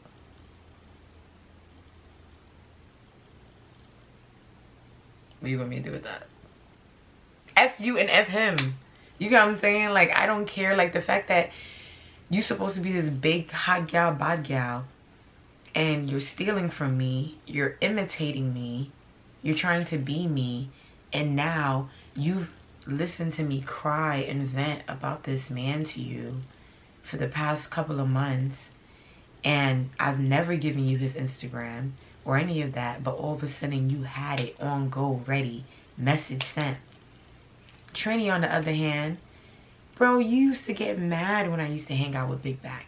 Even like maybe 2 weeks before that, when we were in Jamaica and I was posting and he seen I was with Big Back, me and Trini were even together, and he was cursing me out like, oh, you out there in Jamaica with this whore, you out there whoring it with this whore, this ugly whore, she looks like a whore, a man whore. Like, they used to be Trini about Big Back. So just weeks ago, I remember Trini met Big Back at her party a couple of months before too, and then at my birthday when Jezebel cut the cake and he was stalking me, whatever.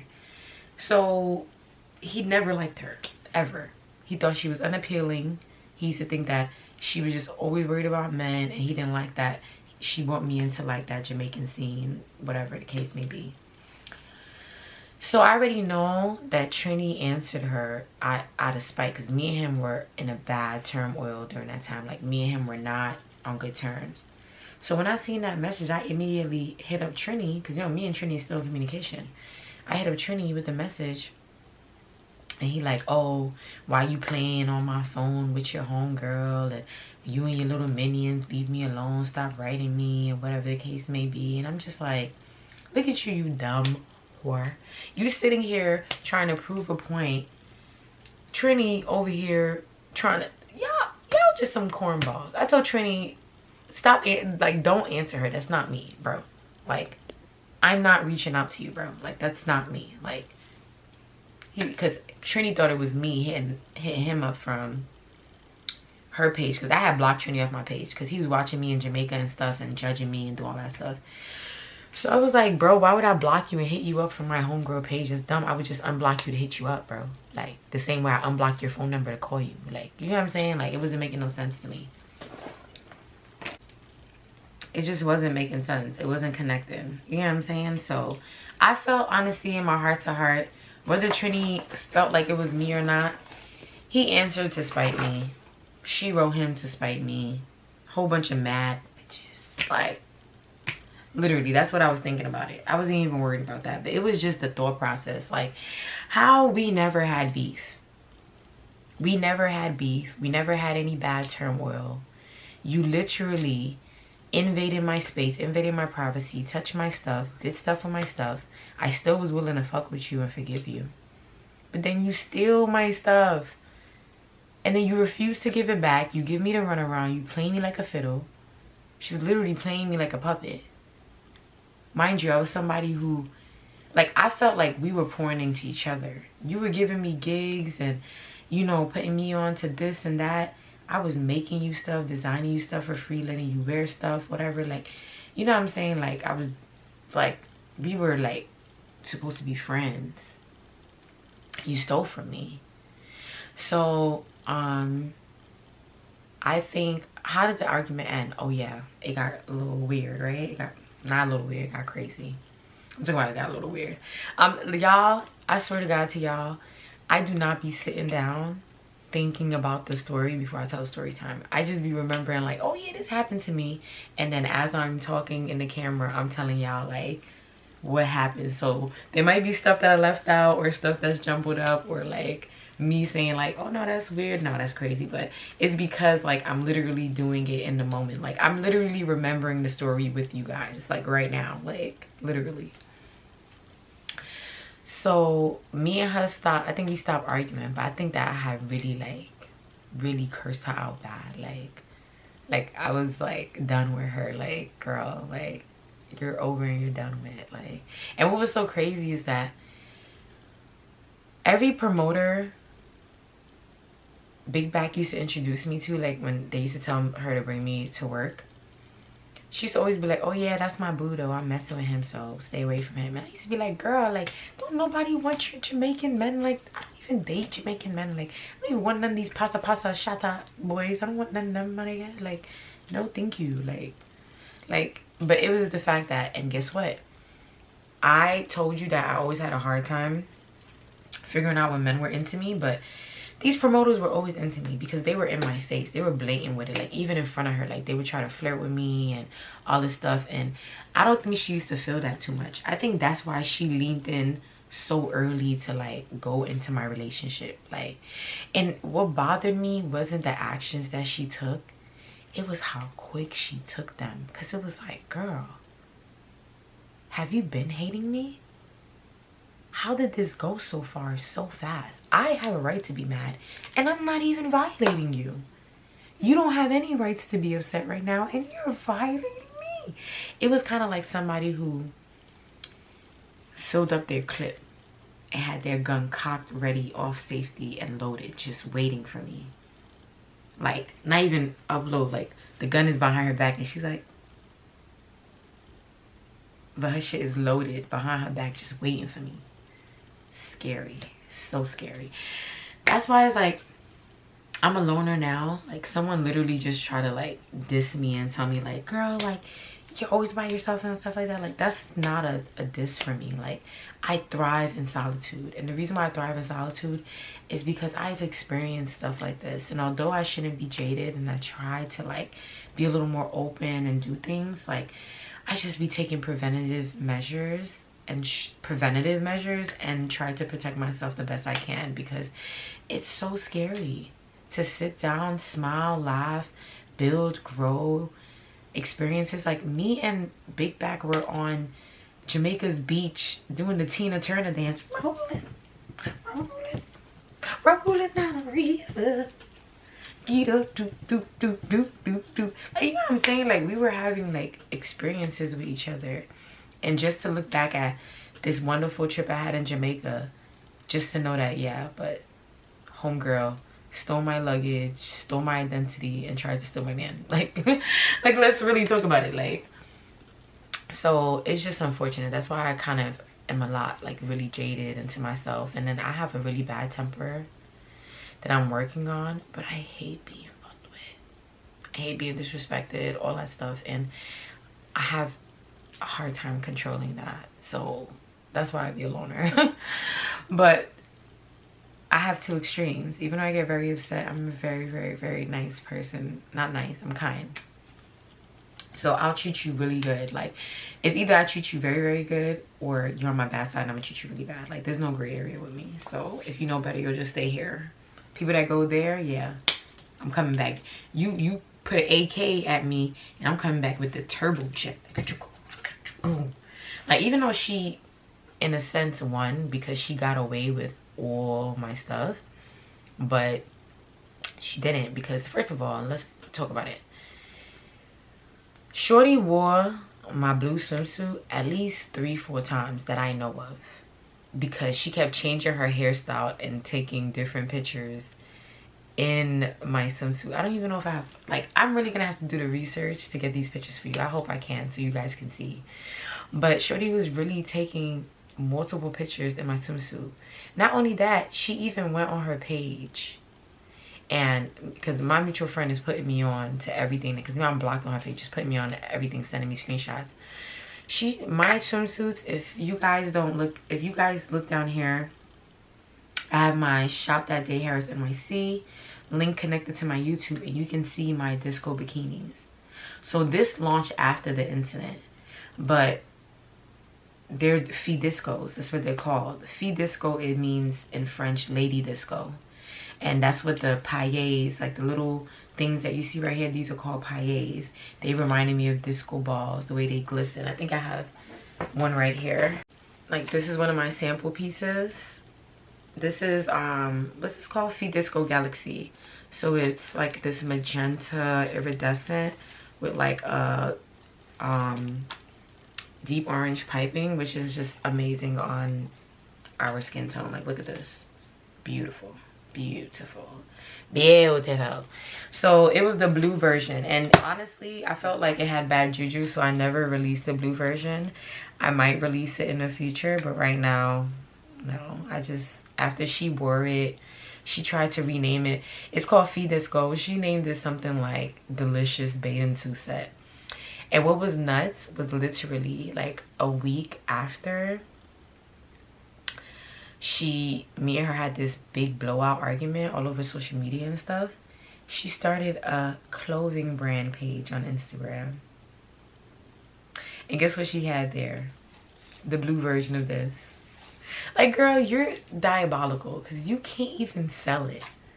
It was a prototype, number one, meaning, all right, if you look here, you probably won't see, but there's stitches here, right?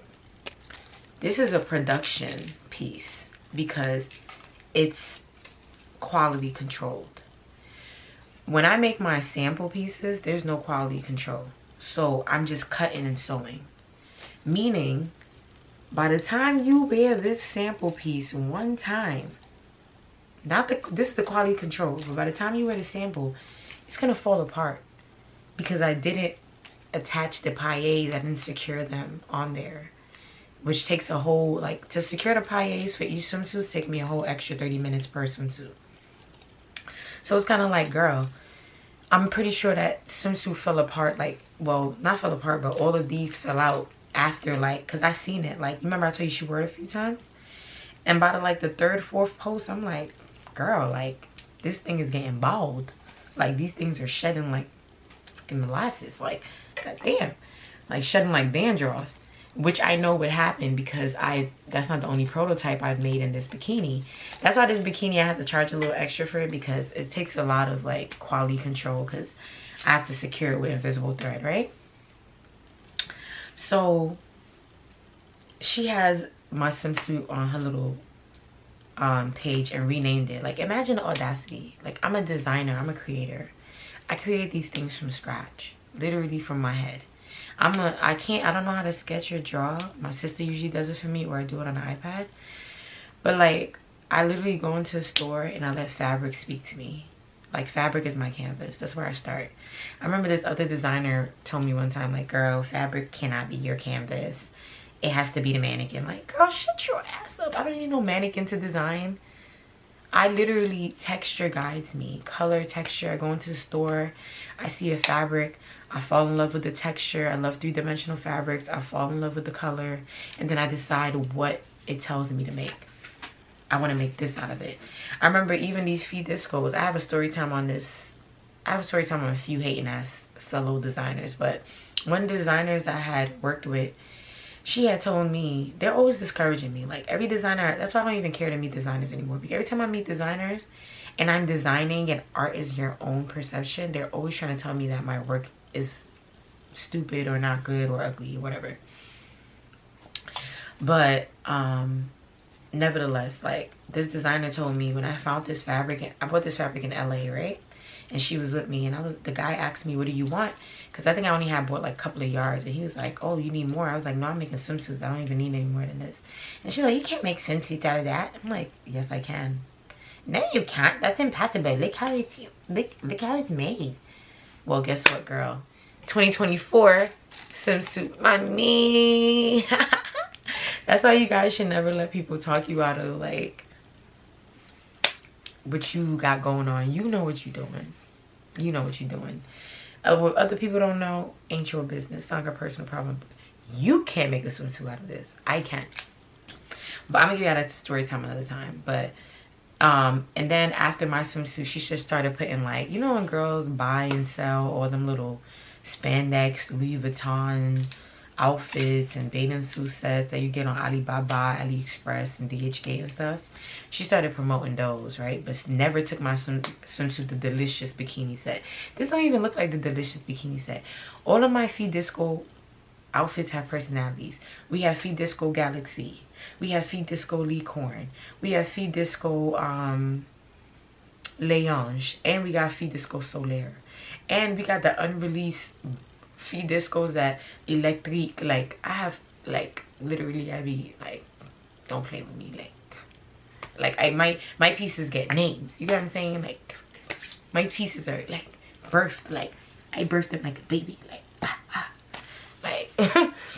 but I wasn't even threatened by that, because in the day, like that's not the first time I've been through that where girls become my friend. Even my family done that to me, and all of a sudden they want to be designers. I remember my friend told me she put something like that on her page, like when she posted about like launching her brand. She was like, oh, I'm about to show designers how to really be a designer. Like, girl, you're buying and selling stuff and then you're stealing other people's designs, literally and physically trying to sell the prototype. You're not gonna show me how to do anything but catch a case, okay? So what happens after that? Oh yeah, okay, so the story's about to be over. I think I have like maybe like 10 or 15 minutes of the story, right?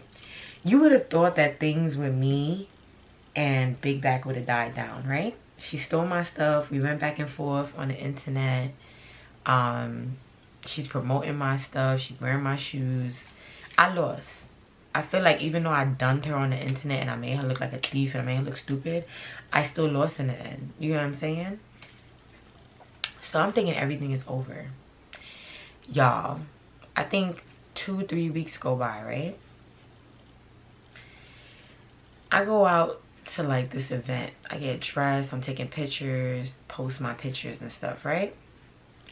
I post my pictures and then a fake page starts commenting. That's why my comments are off now, because I used to get so many fake pages just commenting under my pictures, trying to tell me about myself whenever my birthday come, trying to curse me out on my birthday. And it's like, y'all doing that because y'all have access. Like, I've literally gotten like hate mail on my birthday. Like, people will literally wait until I say it's my birthday on Instagram to start sending me hate, all types of hate mail. Even my phone number, like I would get hate mail on my phone, don't know who it is, all that stuff. I'm like, damn, like for you to be waiting for somebody's special day to try to ruin it, like get a grip on life. It be making me feel very important though. That's how I be feeling like God got a calling for me, because the way I be attacked, it be like, y'all relax, calm down. Like, I'm a regular person. Like, you're doing a lot. A little too much. Calm down. So the person started commenting. At that point I had gained a little weight. I ain't gonna lie, I was a little heavier than I am now. I probably do become a little heavier too. Like in the next upcoming videos, y'all probably see me just a little bit chunkier, because I quit smoking, y'all. I'm not smoking no more ganja for now, but I need to focus and I need to just get some stuff done, and I just was like, I need to quit it. Plus it's making my lips really black. I don't like that. But you know, smoking keeps your weight down, so I wasn't smoking at the time, so I was getting plump. So she gonna put, but it was a nice size. You know, I'm always a hot gal regardless. Like whatever size I am. I done been skinny. I done big. Like my weight fluctuates.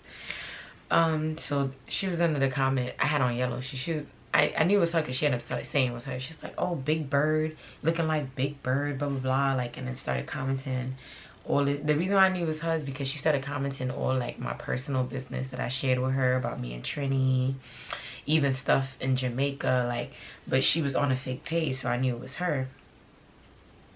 So I blocked her. Y'all, the next day, I kid you not, I get a knock on my door. I wake up, but like, I'm like, this ain't no regular knock. Like, this sounds like the D's, sounds like the cops, like, cause they're like knocking, but it's stern, but it's a bang, and it's coming in intervals, like boom, boom, boom, boom, boom, boom. I hear walkies and stuff. I'm like, what the fuck going on? I put on my robe, go to the door. At that time, I was home with just my dog. My family wasn't home. Right? I open the door, I'm talking to the cops. I'm like, hey, what's up? Like, is everything okay? They like, we just got like a call for this residence. You know, anonymous caller called and said that you're like selling like drugs and all this. Just, can I even say that? I can't say that. Let me say that again. You're making powdered donuts in here, selling ganja. Your basement has like this growing pot, all this stuff like that. I'm like, that you have a minor in the house. And I did. Like, my little sister was in the house at the time and she was under 18, so she was considered a minor.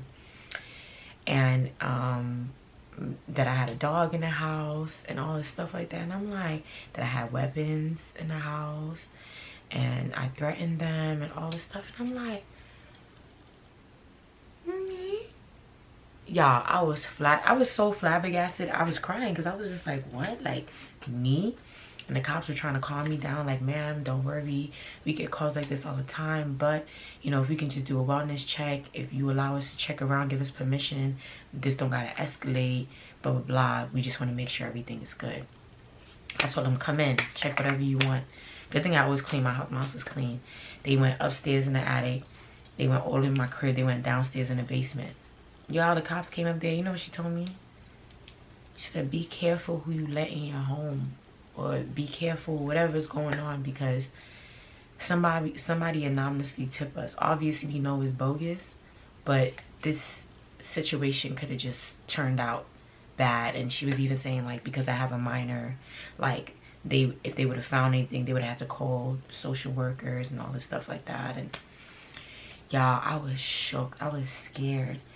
And I felt like it was her, but I couldn't put it on her. But I'm just like, I'm not beefing with nobody but Big Bag. Like, who else would do this? Mind you, it was only a couple of hours ago, the night before, that she was calling me Big Bird and doing all this extra stuff on Instagram, on comments. Guess how I knew it was her, y'all? I told my homegirl, the mutual one, that was still like, I had access to Big Bag page. I told her what happened. And she was like, nah, I don't think Big Bag would do that. I don't think Big Bag would do that. Y'all, literally later on that day, she called me. She called me like 3 times back to back. Like, I couldn't answer. She texted me. I think she had sent me a screenshot. She was like, yo, it was Big Bag. Because Big Bag went to her stories and put mad laughing emojis and mad police emojis and mad sticking tongue out emojis.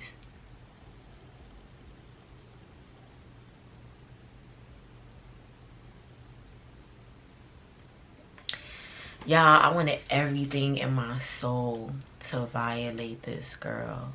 You gotta think about it. This girl had a kid. You know what I'm saying? Not only did she have a kid, she was living in the projects under, what was this, Section 8? You know them government plans that they have. I'm not judging, because I would love to be under one of those. Lord, oh, take my rent away. God damn. But there was a lot of things that I could have done to hurt Big Bag, literally. Like, if I wanted to be the most evilest person in the world, I could have done to her, bro. Like, there was information that white chicks, her sister, gave to Jezebel, that Jezebel in return gossiped to me, which I don't feel bad about, because I never used to like spread it. I used to listen though. I listen to gossip. I don't indulge, but I listen. But it was so much stuff that I knew where I could have like really got you back, big back. I could have really like done you. But when I told my mom about this situation, my mom said vengeance is not yours, especially vengeance like this. Vengeance like this, you let people eat on their own. Don't go do nothing. You're good. Gotta make sure you got out this situation good. It could have went out any different ways, but guess what? You're good. So don't even stress it. I'm like, all right, cool. I'm not gonna stress it now. I didn't say all right, cool. I was going back and forth about it for a long time. Not a long time, a couple of days before I decided to let it go, right? About what I wanted to do. I was going back and forth with myself and talking with people and dancing about it. And the overall decision from people to Tally was like, let her get her karma. Just keep her out your life. Now you know who she is, blah, blah, blah. And if you, but I did say, if I run into you, big back, I was going to turn you every way but loose, and that still applies.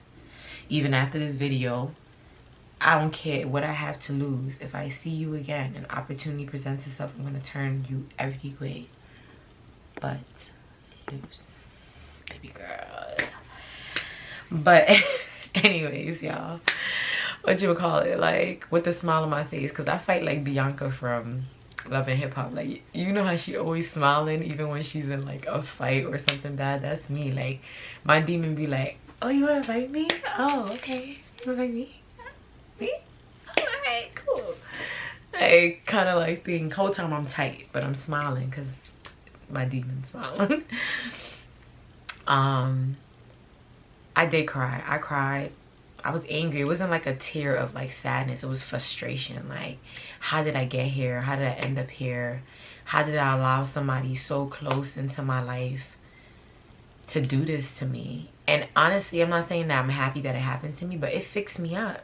Because after that happened to me, you gotta remember, I was relying on her for gigs and stuff like that. I wasn't working, and I was always hanging out with her. I wasn't really focused and sewing and doing my thing. And after she did what she did to me and Bad Girls Aruba, I was done with women. I was more than done. I was like, oh no, like, y'all got me too many times. Like, because you know, there's other story times I haven't heard, but it was clipped for me after that. And it's just kind of like, it made it very hard for me to just have like relationships with females. Now when I see certain like context clues about women, I run for the hills, because I feel like a lot of things should have told me that Big Back was just as bad as Jezebel. She was actually worse than Jezebel, because me and Jezebel just had a little back and forth on text on a trip, and I never heard from her. She never heard from me. We were done. Big Back, did I say Big Back or Jezebel? Jezebel, me had a quick little disagreement. Never heard from me then. Big Back? Big Back wanted to end me.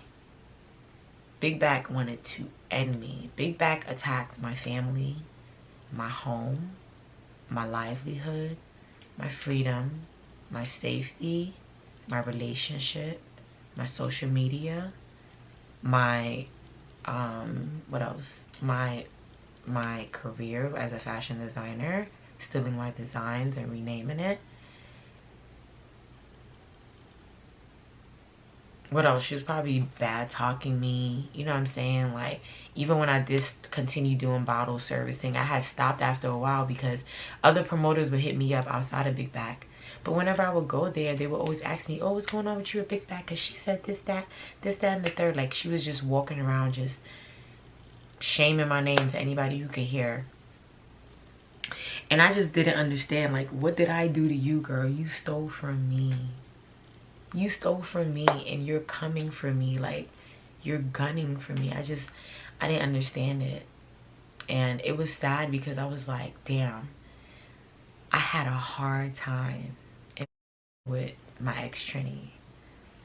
And I swear to God, I came out of that situation with only an ounce left in me. Like, I was like seconds away from like giving up everything, giving up on myself. And I came to back home, and for people to treat me this way, and all I was doing was just trying to exist, trying to rebuild my life, trying to get myself together. But like, you gotta remember, who you are will irritate the hell out of people's demons. And it really doesn't have anything to do with you. It's them. Because if they were personally focused on themselves, I wouldn't even say love, just focus. I'm focused on me. I may not love me all the way, and I'm still working on loving me, but I'm 100% focused on me. And I feel like a lot of times we have these issues because people are not focused on themselves. People are focused on everybody else but themselves. That's why I always tell you guys, pour into yourself, bro. You have to, or you're gonna end up like Big Back.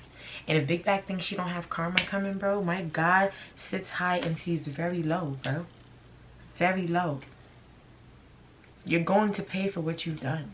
You're gonna, and I say that because I'm confident. I run by the same rules. When I do something that's unjustly, I always talk to God. I be like, God, I know one day I'm gonna have to answer to this. You know what I'm saying? But right now, I ask you, put forgiveness in my heart for those who have hurt me, and put forgiveness in the hearts of those that I hurt. That's what I ask of you.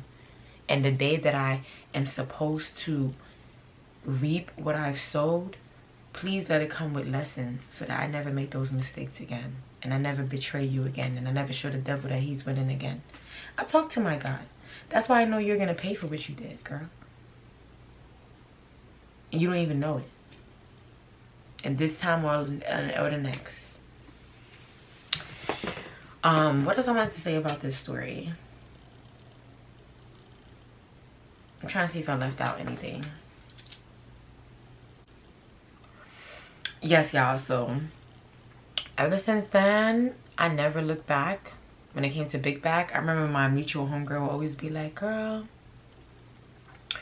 she still, like, she must be on your page, because it seems like every time you post, like another week later, she doing something similar. And it was true. Like, when she would send me the stuff, I'm like, yo, this girl, like, she was doing my hairstyles and like dressing like me and just doing a lot. But over time, you saw her transitioning back to her Ray Pasa self. Because you got to remember, y'all, you can steal the sauce, you can't steal the recipe. You get what I'm saying? So you can only be me to the extent I allow you to. I allowed you into my world. I allowed you into my home. I allowed you to watch me sew. I allowed you to watch me create. I allowed you into my personal life, my personal business. I allowed you into all of these things. So of course you were able to single white female me. But now that I'm not in your life anymore, I'm not interacting with you, you have no connections with me, you're slowly turning back into the person that you are, which is a whack ass. It's not my fault. Had you used that time to work on finding yourself, you wouldn't be moving backwards. See me, I'm always moving forward, because I realized that the only competition I have is the person I was yesterday. That's the only person me today is competing with. I'm trying to be better than her. I'm not trying to be better than nobody else. How did this old orange progress in regards to this new orange? Because the only thing that makes sense. An orange can't progress into an apple and vice versa. You are who you are. Accept it and be the best version of it. And leave people alone. And what hurt me the most with myself, well, not hurt, but just got me frustrated, was that you have to listen to people when they talk and their actions and stuff. Because I would never forget when I was in Aruba for the Bad Girls Aruba trip. And remember I told you Big Back was supposed to come on this trip. And I called her to tell her what was going on in the house. And you know what she said? She was like, girl, I was going to tell you not to go, but you had already changed your mind and wanted to go. And I'm like, why you was going to tell me not to go?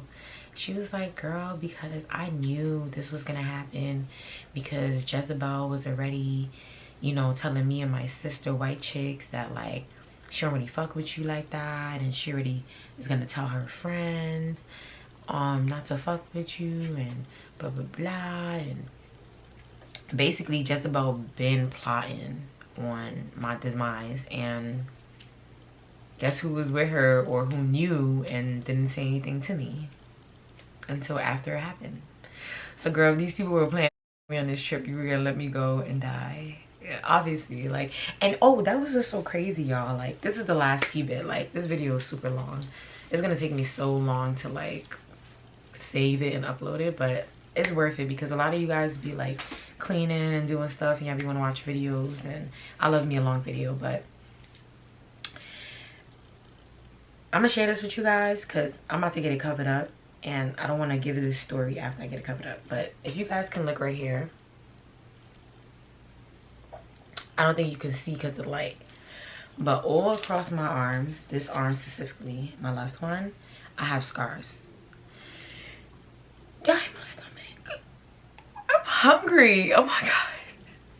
And it's like 3, 4 in the morning. What am I gonna eat? It's literally 4 o'clock in the morning, y'all. Last tidbit, right? I got these scars when I was younger. I used to be a cutter. That's how I used to deal with my problems. Now I'm an angry, don't talk to nobody type of person, but before I used to do that. I don't know if it was an attention thing. I have been suicidal some parts of my life, and it's been a journey for me. But what happens is that people would see these cuts on my arms. Some people are bold enough to ask, and some people just, they note it, right? They note it down, they jot it down.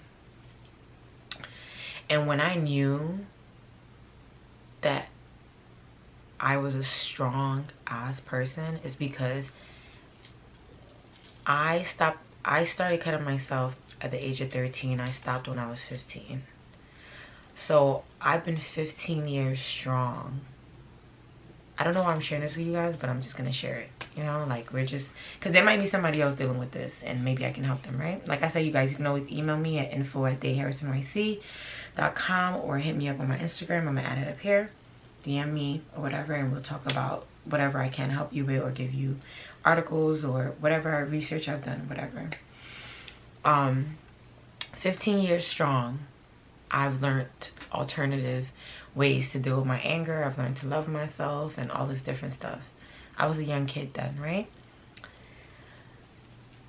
Big Back ain't never asked me about these. I didn't even know she noticed them because she's never asked. Usually people be around me long enough, they'll ask. You can't see it, but they're very deep wounds. And the fact that they lasted 15 years and they're still so prevalent, you guys can only imagine how deep they were. I wasn't just a delicate cutter. Like, I used to cut until I saw flesh, to the point where I had to be like hospitalized and stuff like that. Like, it was a tough journey for me and my parents younger, right? When I was younger, but I'm in a new path. When in the midst of our argument, Jezebel legit was like telling me like, girl, go cut yourself, go unalive yourself, complete the mission this time, open back them scars on your arm, blah blah blah. Like, I'm laughing, it's not funny though. Like, I don't know why I'm laughing. It wasn't funny at all. Like, it was just, but it was perception, because it was like, girl, you gotta be the baddest to this, to Big Back right now, for her to be stooping that low with no reason at all. You're wishing death on me, you're wishing unaliving on me, suicide, all this different stuff.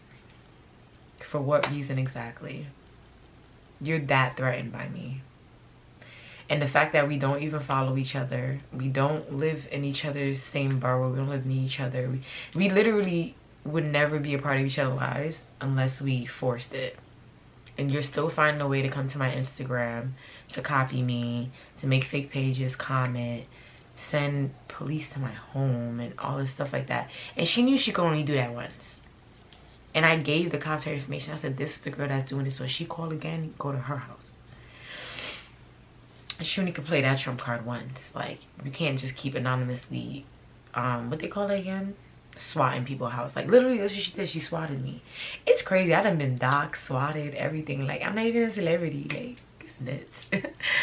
But yeah, she was saying all those horrendous things about me, but it definitely made me feel like, girl, you're that girl, because why are you going so hard, my love? Like, what's the attack about? Like, why are you so concerned with me? Like, and I never understood that because I don't have kids yet. And I said this earlier in a video, people with kids, I would never understand how they find the time. Never. How did you find the time? I would never understand it, bro. Because I barely have time to wash my ass. I gotta take care of my dog. I gotta work my 9 to 5. I gotta work my own personal career job, which includes wearing all hats, from sewing, from the business plan, from cost sheets, spec sheets. I gotta do all that. I'm doing YouTube. I'm selling on Depop. I'm organizing and building my sewing studio. I'm doing real estate courses. Like, there's a lot of things on my plate. And it's consistently that way. I never get a chance to just breathe. And I'm okay with that because I'm young. I can do it now. You know what I'm saying? I need to do it now.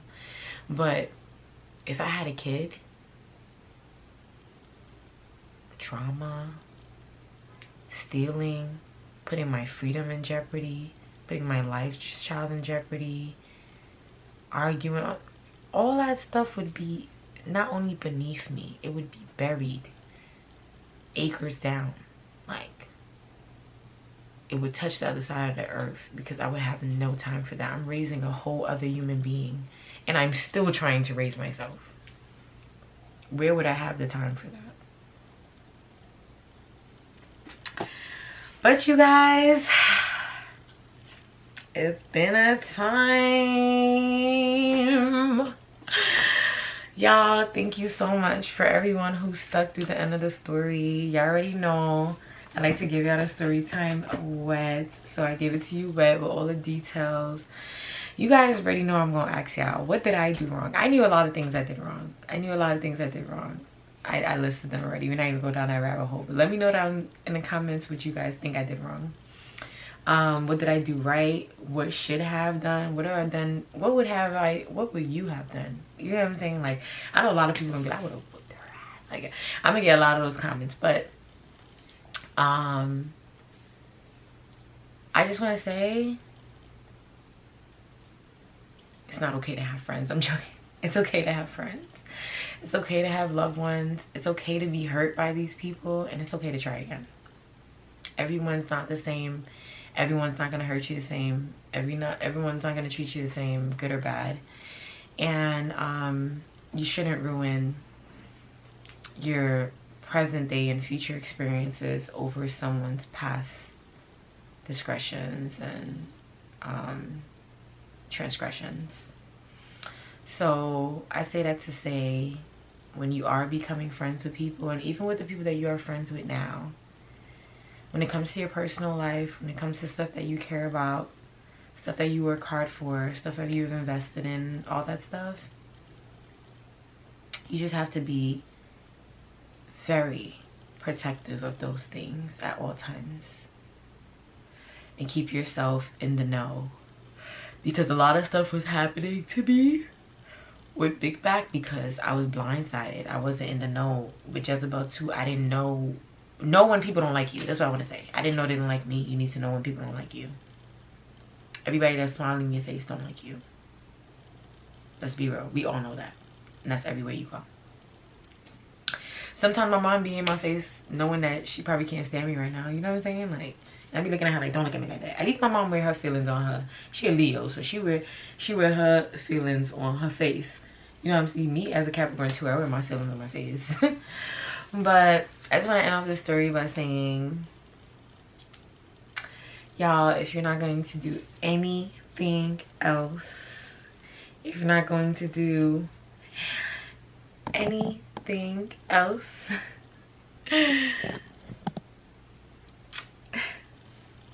make sure you pour into yourself, okay, y'all? Pour into yourself. Don't ever become an envious, jealous, single white female girl. And I know there's a lot of y'all that's gonna be watching this video, and I'm not judging y'all. Just do better. And the ones who've had this single white this is not even the first time I've had a single white. Y'all know that movie, right? I'm gonna add it right here. Single white female. This is not even the first time I had this experience, but this is the craziest it's ever got. I've just gotten dosages of single white females, but if you guys ever had an experience where someone literally wanted to live in your skin and would do anything to do so, drop it down in the comments below. I want to hear you guys' story so I don't feel abnormal. But yes, you guys, I'm gonna talk to you guys in the next video. I love y'all. Peace out. Oh, I wanted to show you guys my nails. Oh, it's so bright. These are my candy nails from Amazon. I figured that you guys might ask about them, so I'll drop the link in the bio below. They're like 2 sets for like $8, and they're pretty strong. They have all these candy charms and they're so cute. So yes, you guys, that is the video. Oh, what I wanted to say last thing, I am dropping some new pieces this coming week for the summer collection, and I'm going to be dropping a vlog of this like mini video shoot I did. I know you guys don't really watch my vlog, but if you guys want to tune into it. I'll have some exclusives for you guys. And yeah, I love you guys. Bye.